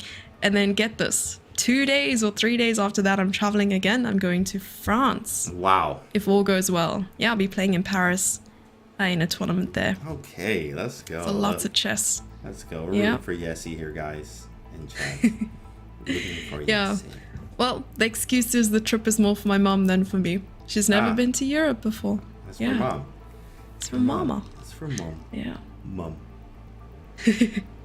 All right, so on board 1, round 8, we have Theodora versus Olga Babyi from Ukraine, who is a WGM. And I see that Olga's blitz rating is slightly higher than Theodora's. But I really want to see this game. Like, Olga, baby. You know, like, that's how it is. Like, Olga, baby. Yeah, Olga, baby. You know? That's so funny. Oh my gosh. That's a nice name. Olga. I'm not sure how to say it, Bill. It does look like that. Maybe it is baby. Olga, baby. That's a cool name. We do need to call it that from now on. Hang on a second. So we see a d4, knight f6, knight f3, g6, and knight b to d2. So this is very, very similar, I would think. Oh, b4. What is this line? Oh, this is like an anti-King's Indian, but it's strange. It's just a... It's a very strange opening. And strange, I always teach this to students too as well, that unorthodox is the key or the wave these days. Or, you know, playing unorthodox things are in. They are definitely in. And if you know it better than your opponent, you can give good positions and you're already comfortable, which is fire, I think. I think it's pretty good. I suppose that is a really good way of looking at it, just because, you know, you have a lot of resources out there to try and prepare and, you know, be better prepared than your opponent in any opening. So the moment you take them out of their comfort zone, you already have an upper hand. Yes. And it's very popular to work on openings rather than your middle games and end games. So if you survive the opening, you already have, you know, an upper hand there. Yeah. In fact, on YouTube, that's what the biggest or the most watched content are the opening videos. All about openings. Okay. When really it's about 10% or 10 to 15% of your study should be in the openings, but it's the majority watched on YouTube. Yeah, because openings and tactics, that's where it's fun to work on that sort of thing. So like working on your openings is just memorizing things, maybe trying to understand some concepts. I mean, unless you're playing, you know, the London system, you're just learning, well, in the London, you're just learning structures, right? You're just learning where to put your pieces and why. But other than that, if you're working on endgames, a lot of people think it's boring. Do you work on your endgames a lot? In fact, I do. I've worked on Dvoretsky for many years. Dvoretsky, I've also worked on Jeremy Silman's endgame course. In fact, I always teach people, like, hey, you should go through a series of endgame books first before you reach Dvoretsky, because Dvoretsky is extremely hard. So you go through, like, you know, there's one before this one, which is Pandolfini's Endgame something. It's an old book. I like that. Pandolfini. Pandolfini is an old one. He called it Building a Bridge, which actually is a little Cena position. So I learned that a long time ago. Okay. Yeah, I was like in high school days. But then I learned Jeremy Silman's Endgame course, which was really nice. Yes, and then after that, I went through Dvoretsky. And Dvoretsky has changed it for me. It's nice. My endgames are sick. But I just don't like to play them as much. Like, I like to crush people in middle games or tactically or checkmate. But if I do reach an endgame, I'm very comfortable these days. I think that's one thing I learned too when I was in Toronto hanging with those big dogs in the CCT finals. All the heavy hitters were there. And I was just learning that most of the games went to endgames. Most of them, especially even at Magnus's level, or who Magnus was playing, he would win in an endgame somewhere later on down the line. So it really gave me more confidence in him to play endgames confidently. So it's important. I like that. Yeah, and the reason why my eyes went all wide when you said Pandolfini. So Bruce Pandolfini features in the book written by Fred Wadeskin, Searching for Bobby Fischer, which was then later on turned into a movie, I believe. And he was Josh Wadeskin's coach. And if I got this right, also Fabiano Caruana. Yeah, he got some pictures. His childhood. coach. There's a really Crazy. nice photo that was recreated where Fabi had an umbrella standing on a chair or something along those lines. I Yeah, saw that was a really, really popular photo. So that's really cool. Like hearing your journey working on endgames. I believe that there's also an endgame book by Jesus de la Villa. Yes. Endgames that you need to know. Yeah, 100. I went through that one, but I think I've already went through most of them, so I was like, okay, all right, cool. I just had to read it just to see what it was too low level for you. No, I understand. It was a good book, and I was like, okay, cool. Yeah. I know a lot of this already, but you have to read it just to know if you do know this stuff. I actually grabbed a few things out of it, but I was like, okay, cool. I got Dvoretsky, so Dvoretsky is the final boss. That is the final boss, yeah, and that's always going to be the hardest thing. Dvoretsky says stuff like, final boss. Yeah, imagine this. Like Dvoretsky says stuff that's like, hey, if the knight is adjacent to the pawn on a Friday, backwards on the 3rd rank, then you can queen simultaneously abstract on the 7th rank. And you like, you know what, bro? Okay, got it. And then I just flip to the next page because I'm never getting that one. And Hikaru says that too. He's like, yeah, some things in there you just don't understand. Yeah, who plays chess on a Friday? On a Friday, you know what I mean, right? So, yeah, Dvoretsky's a hard book, guys. It's a very hard book, but it is worth it if you go through it and study it. I love that. Oh, that was actually hilarious. Yeah, no, it's okay. I'm like, what did you say? And I'll read it 3 times, and I'm like, I'm just not gonna understand this ever. I'm just gonna flip the page and go to the next one. You got this one, bro. You got this. Yeah. I might be wrong in saying this, but I think there was a top player. I think it was LeBron Aronian. LeBron. He's the one who said that Dvoretsky was just so difficult even for his level, and he's like 2800. And if it's difficult for him, then that's gonna stay on my shelf for a very, very long time. Yeah, because I remember tackling Dvoretsky, and okay, you get through the first 2 chapters, and I'm pretty sure there are some chapters which you can skip because of the difficulty level, and then getting to like bishop and knight, bishop and so on, which can be easier to understand. So you really do have to like mix and match what you choose to learn from that book, because it can be intimidating, just like Gary Kasparov's my greatest what is it called again? Greatest predecessor, my great predecessor. That's the one, yes. Which are really hard to read. I was playing a tournament in December in Botswana. There was an 11-year-old girl who's a 1900 from Nigeria, and I asked her, what's your favorite book to read? And she said, Gary Kasparov, my predecessors. Wow, and 11. I said, why? Why do you hate yourself that much? And she's like, no, she just enjoys it. And I said, like, okay. You know what? Hey, you're going to be a rocket scientist, aren't you, young lady? That's okay, true. Cool. I used to sit and read books like that were just, way above your pay grade. Yeah. Now I need pictures in order to keep me company, That's understandable, because you just fry your brain there. But, of course, it grows and it gets bigger and you crush people, so... That is the end of the round, Yessie. We are done with round 8 with 3 rounds to go. That is true. And we had a little information from our producer and behind-the-scenes human beings that at the end of round 8, we have a 3-minute break. So we're going to take a short break and come back to you guys for round 9 in a short while. But just before we leave, I wanted to mention that the FIDE Online Arena is an exclusive online chess gaming platform that awards online ratings and online titles recognized by FIDE. So that's why we see some Arena Grandmasters, Arena FIDE Masters in this tournament. And I think in the panel below you can also see that there is a promo code, 10% off as well, to join the pro community and so on. So let's come back soon, and I think that both James and I need a glass of water and we'll be back soon.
And we are back.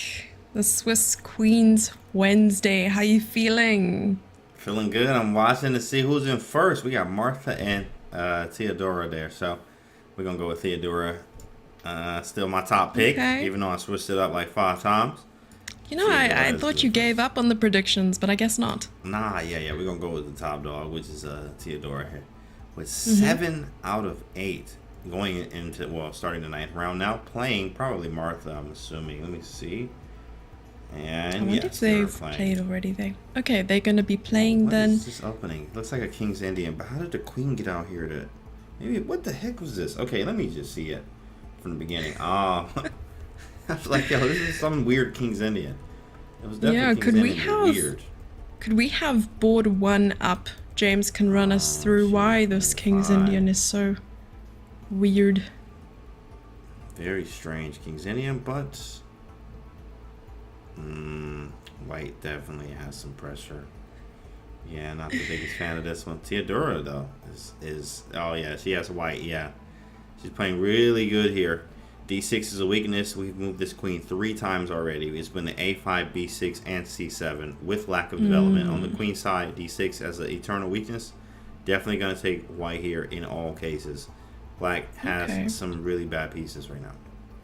Yeah, I understand. All right, so you said the queen moved quite a number of times. All right. So just looking at the standings real quick, we have 2 players on 7 at the moment, and there was a really quick draw between Theodora in the last game. In the middle game, they had agreed to a draw.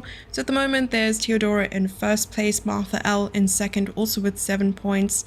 And then Miriam from Armenia with 6.5 points. Olga, baby, with from Ukraine with 6.5 points. And we have 5 players on 6.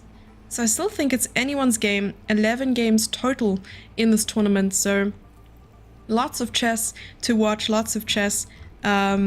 If those of you are looking for the standings, you'll probably be able to find it on the chessarena.com website. You can just go to tournaments and the Swiss Queens Wednesday to look at it yourselves. I know that not everything is available on the stream, so those of you wanting to see what's happening behind the scenes, looking at specific games, and those who you are rooting for can look directly on the website. And it's available for everyone. It takes a little bit of getting used to because it is a new platform, but it's very, very well sort of set up so it's easy to find. Exactly. It's easy when you click around, you find stuff. It's quite simple, guys. Quite If James simple. can do it, anyone can do it. You know, okay, let's go. No, I called James an old man yesterday when he couldn't listen to a voice message. I was like, what am I doing wrong? I was like, I had the Bluetooth. I was concerned because your Bluetooth was on. So yeah. who was listening to my voice? That's actually funny because I was trying, but I was in my car and I was like, I didn't understand. He was like, turn the Bluetooth off. And I turned it off and it worked.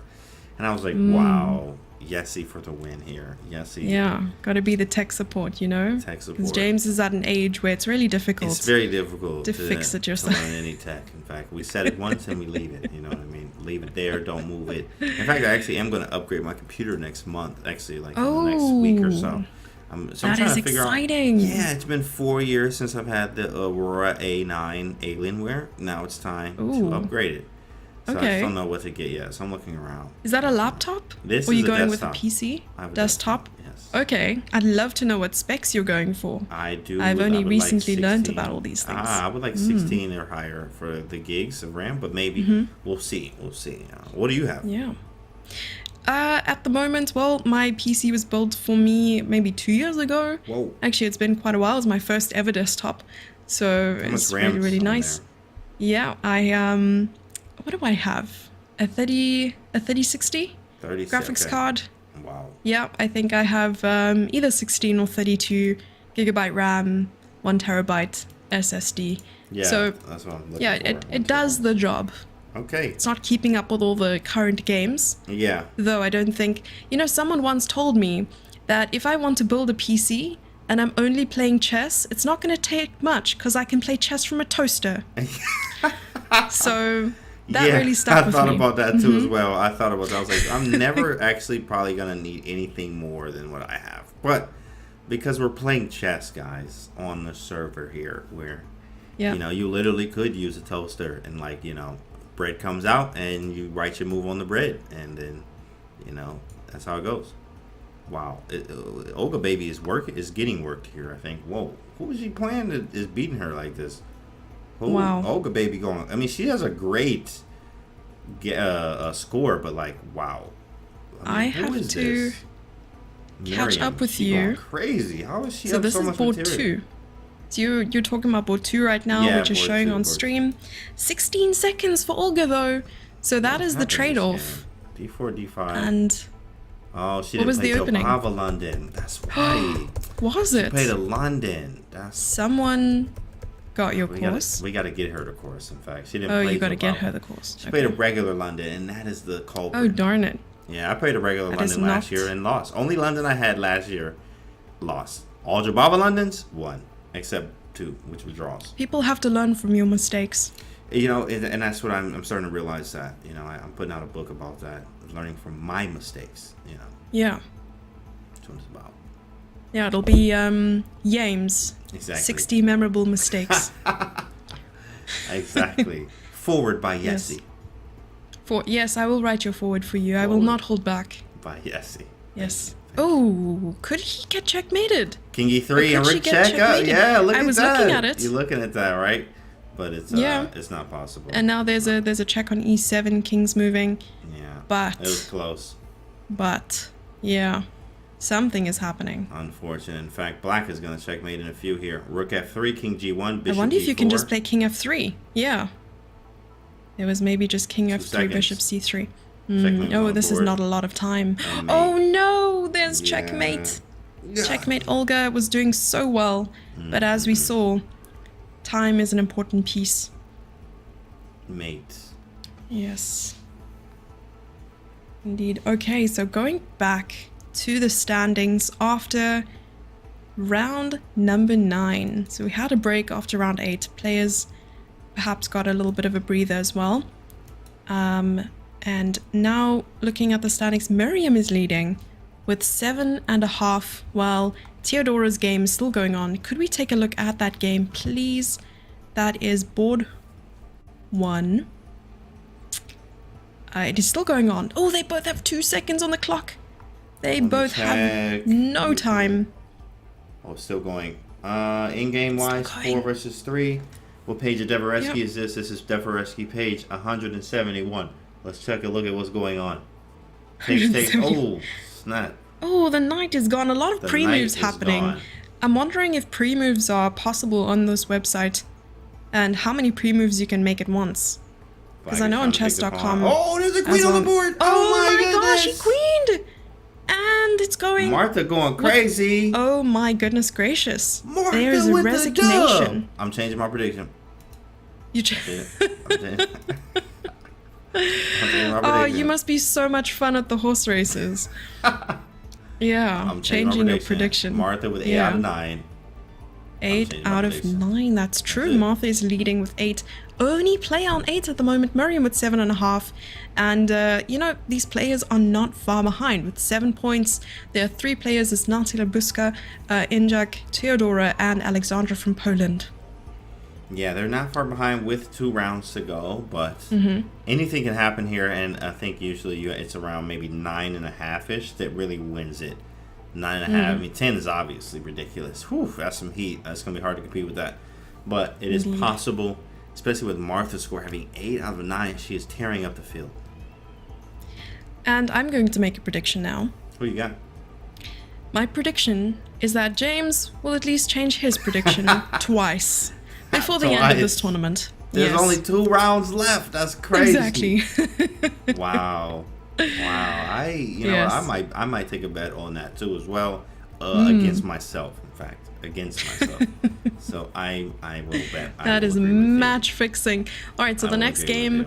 which is round 10, the second last round is starting in 40 seconds. Miriam is playing against Martha. So I think that is the top 2 place players at the moment with 8 points and 7.5 points. the only two players with that score at the moment. 8 and 7.5. And then on board 2, we have Theodora versus Natalia Buska. I actually thought they played already, but they are yet to play.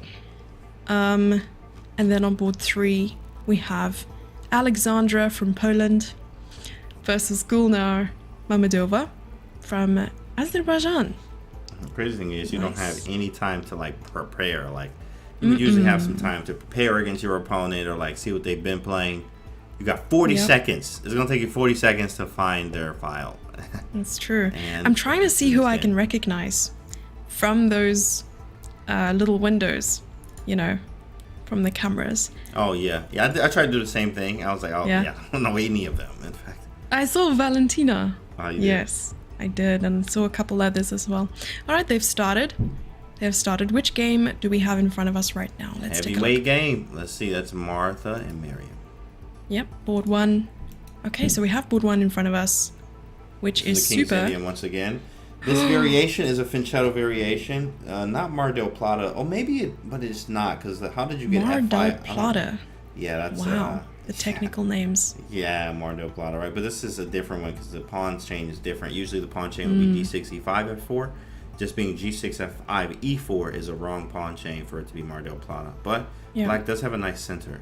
Like, look at the triangle pawn chain.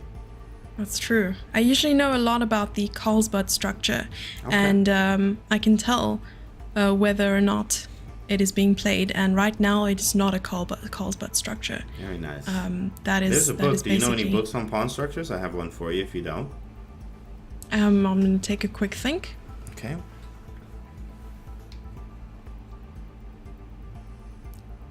James, how does the pawn move? Wow.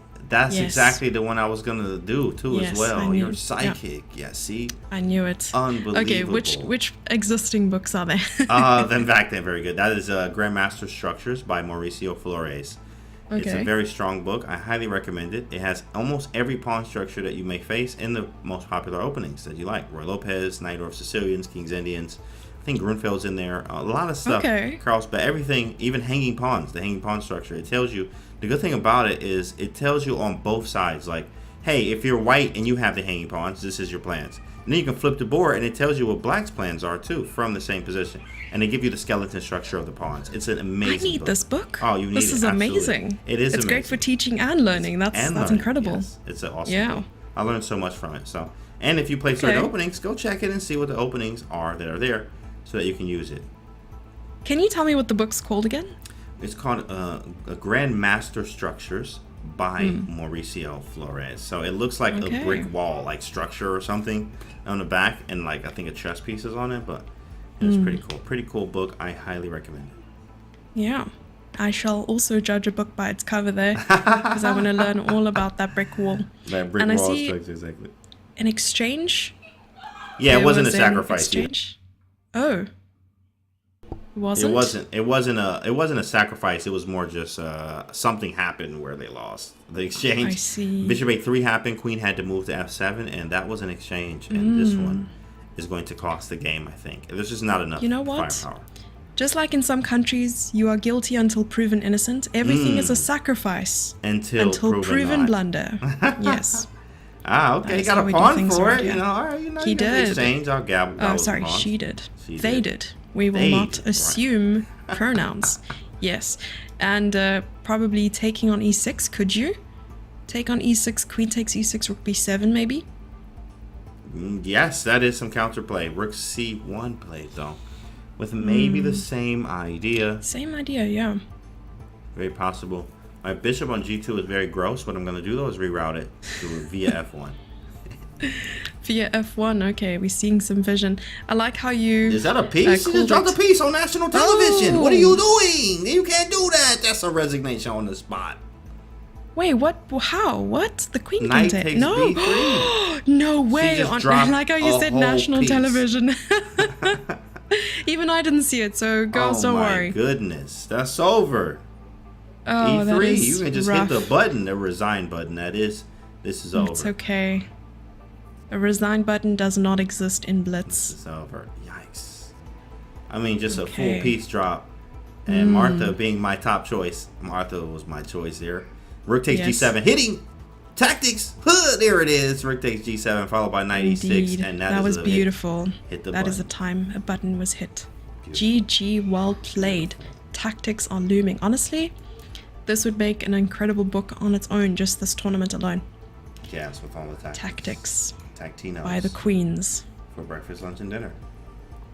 Tactics for breakfast, lunch, and dinner. Well, tactinos, like Tostinos, the pizza rolls. Yes. But it's tactinos. So how many calories in one tactic? That's a good question. We say about 10 calories per tactic. So, if you do 100 Okay. tactics, you do, 1,000 calories. So, pretty That's good. a lot of calories. It's a lot. It's a lot of calories. So, Yeah. that's why we say do 100 tactics a day keeps the doctor away. That's what we like to say. Okay. It all comes down to the diet. You know what I mean?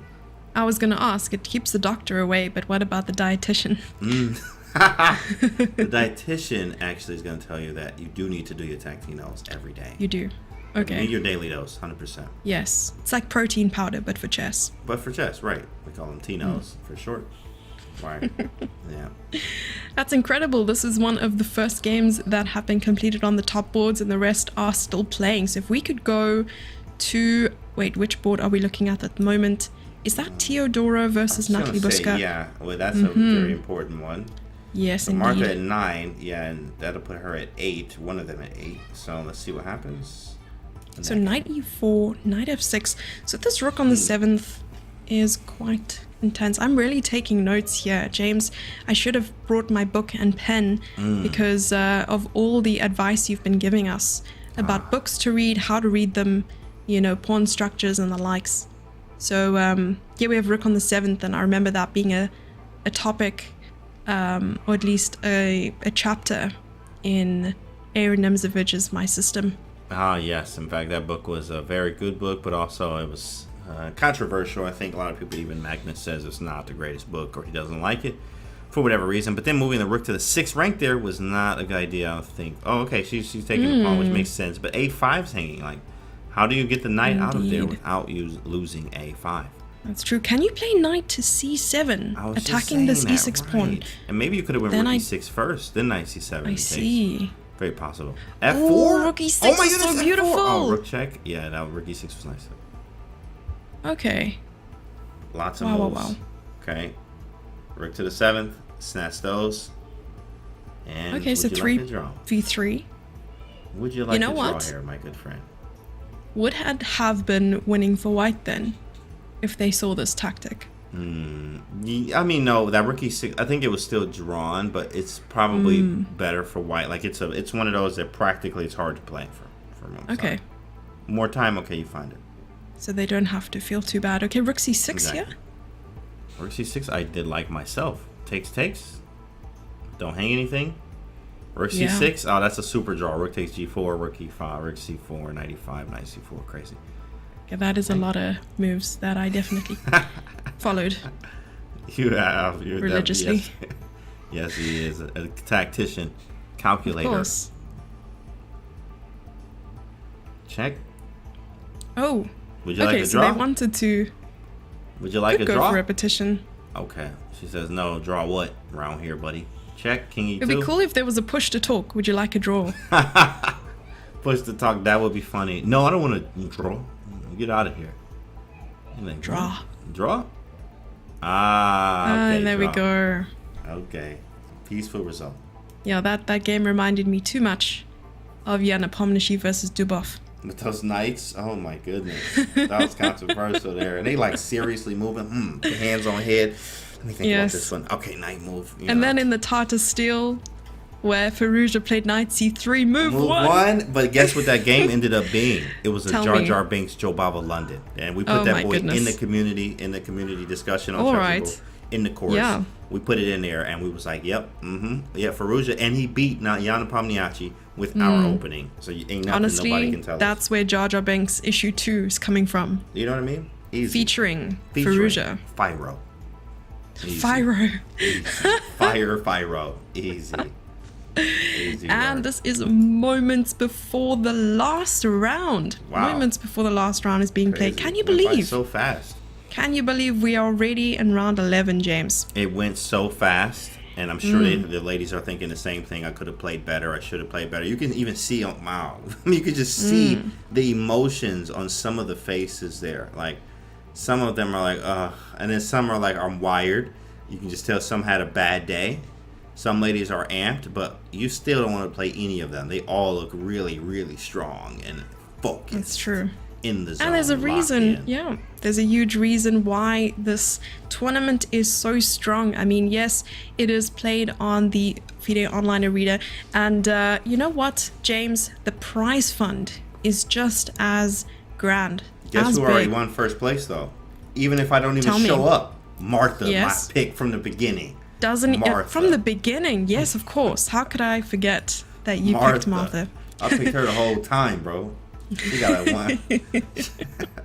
She got one with a round to spare, man. Like, you know, she don't have to play. No one can catch her.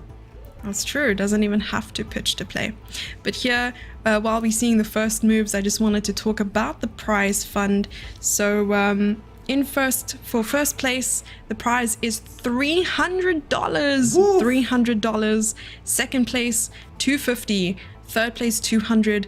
Fourth place, $150. And fifth place, $100, which is still a lot. All you have to do is pitch and play. And you know, James, you were mentioning that if players don't, they're sort of reflecting on their own play and they're not too happy with their games, they can come back next week. This is happening every single week. Every week? Wow. Indeed, every Wednesday at the same time this is happening. That's what I love about the series. It's going to be continuing. It's not just a one-hit wonder. It will be happening every week. Ooh, G4 with the spice in life. This looked like a Jar Jar Binks London in a way. Of course, knights on E2. You do have a knight on C3. Usually we have our pawn on C2 still. A bishop does go to G5 or F4. We play G4 and don't care about nothing you ever do. When you go when you take on G4, we go H5. She played knight G3, but same idea. We're about to go H5 and we live. Valentina is very strong here. Where is she in the standings? That's what I... Sorry, say that again. Where is she at in the standings, actually? I'm curious. Oh, yes. So that's what I wanted to look at as well. So, that's a nice thing about this tournament. You get the chance to play against really strong players, including the likes of Valentina Golina. And, imagine you finally play against a player you've only been following for years. Here's your chance. And you wanted to discuss the standings at the moment, James. Listen, Valentina is cooking right now. She is absolutely cooking. Valentina is cooking with everything you can cook with. I mean, oh my goodness. All the spices. King side, all the spices. The king side is wide open. I still get the castle queen side, and Black's king is under some serious fire right now.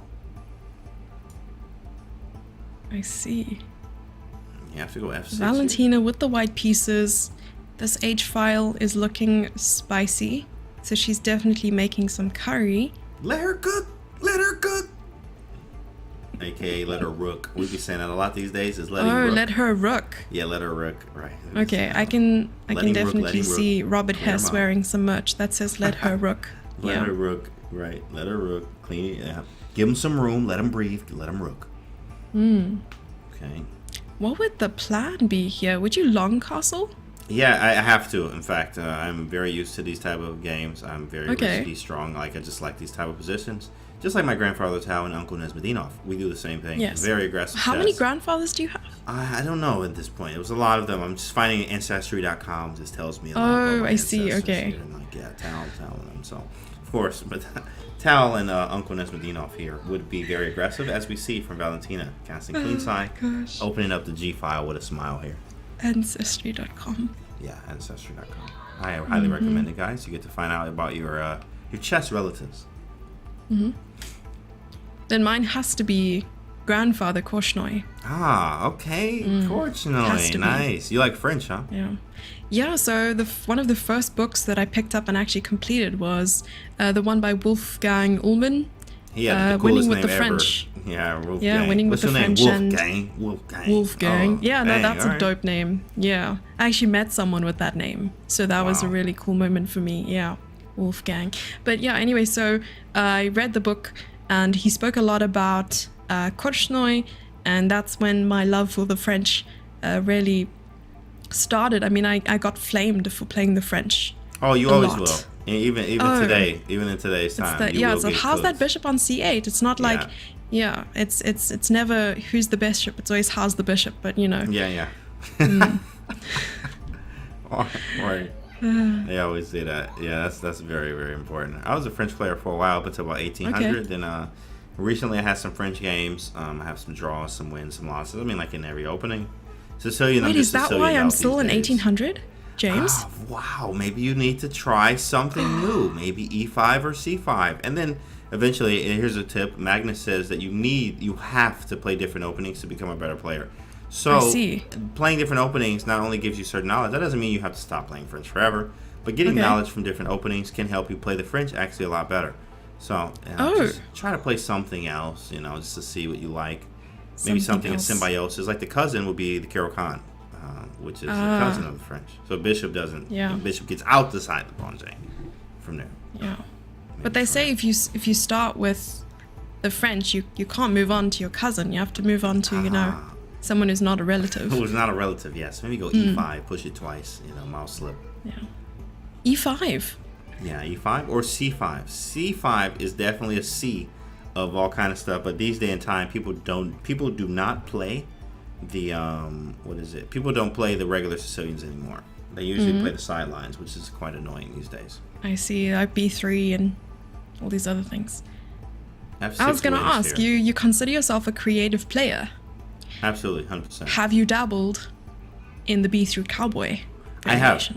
I actually Okay. have won. I beat it. Well, it started with one knight f3, but it was knight f3 first, and then b3 second, and I beat it. And I am in about 18 moves. It was it was a nasty. I mean, one of the sickest tactics of the year that I played. Look at that. Which was with that b3. Oof. And look at that. And Valentina Did goes you see down. that?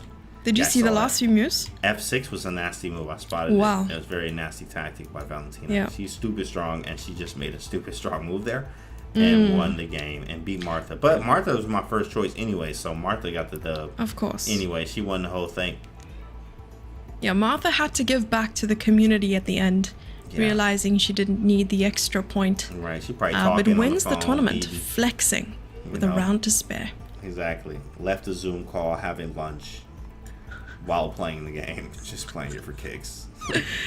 Oh, he's sitting in the corner of a cafe saying, I don't really I don't care. take this seriously, but it's okay. I don't Yeah, care. maybe Let me that is see. the best approach.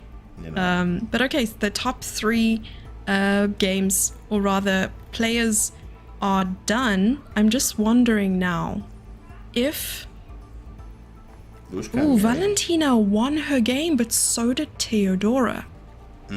So that puts it in. I think they start to split that or something like that. I can't remember how they do. Like when they have the same score, you like add them in and split them or something like that. I forgot how that Yeah. goes, but interesting. Okay, so there's the one game between Natalia Bushka and Mariam from Armenia. 3 pawns versus 2.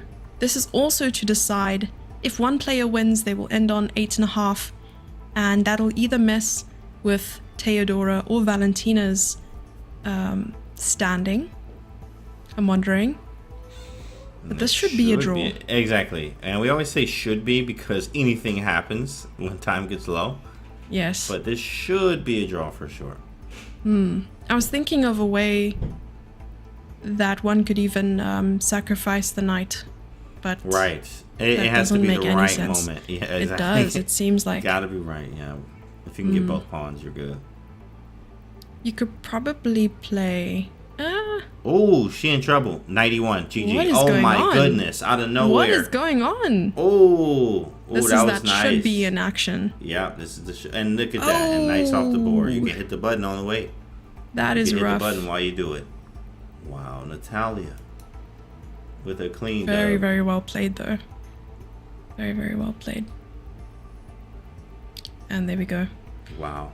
It is lost. I do want to see how that affects the standings right now. James. Let me refresh. See what that looks like. I see that actually bumps Gunina down one spot. Oh, wait, why is Out of okay, top hold on. 3. Try it again. Quick refresh. Right. So I also refreshed, and we have the final standings after round 9. And Martha, your first choice. Martha. Come on, Martha. with 9 out of 11. Congratulations to Martha, International Master, who took first place. Theodora in second with 8.5. Natalia Bushka in third place. And Valentina Gunina, also 8.5, with a close fourth, also on 8.5. So there's 3 players, James, on 8.5 out of 11. Wow, wow, wow. Wow. And Very just strong. below that, yeah, because their prize is all the way to 5th place. And in 5th place, there is Javera Belen Gomez Barrera. Honestly, that's amazing. I was always told to never trust a person with 2 first names until I realized that I too also have 2 first names. So I can't trust myself. And yeah, it looks like Javera has 3 first names. So we have to trust her. You have to, because it's not, it's less than 2 or more than 2, right? So you have to. That's just the rule. Wow. So 1, 2, 3, 4, Indeed. 5 places down there. Pretty nice. That looks good. I mean, it tells you basically what you have to do next week too, as well. If you didn't make it, what do you need? And even the people that have 8, even a Tusa are there, right under Azul, which are both like, wow, like I had 8 and didn't score, so I need 9, like out of 11. That's crazy. Yeah. Like Martha got 9 out of 11 there. That's crazy. Yes. Actually, there's a player just below that, Assel, with 8 points. She is a very young and talented player, I believe, from Kazakhstan. Yeah, we met I've seen her her out there. and I've met her. Yeah, she was I was cool. actually playing, I was playing some Blitz at the World Championship last year, and she came up very young and she challenged me, very quiet and timid, and she crushed me completely out of nowhere. I asked her, what's her rating, you know? She said she's an 1800, but since then has only grown as a chess player. So there's definitely one to look out for, huge passion for chess. And yeah, it's really, really nice to see her name there, someone familiar. Yes. But James, it was a huge honor commentating alongside you today. Did you have fun? Always a pleasure, Yessie. When Yessie and James are here, no one or everything is to fear, in fact. So it's been great. It's been a great day watching the ladies duke it out today. Very strong chess, and of course, from it sets the tone for what's to be expected in the next ones, as this is happening every Wednesday. 9 is going to be the score to beat. You're going to need 9 to be at the top. Indeed. And yes, as James said, it is happening every Wednesday, so the same time next week. This is hopefully going to be one of many Swiss Queen Wednesdays, and this is number 1. To be here, to play in it, what an honor it is. So make sure that if you have a title or an arena title that you are playing, ladies, you have to. But thank you, James. This was great, and I hope to see you soon. But don't forget to check out the social media, the YouTube channel, and subscribe so you can watch the broadcast and just keep tabs or sort of stay in the loop when it comes to these events. Awesome. Until then, I'll see you guys next time. Bye.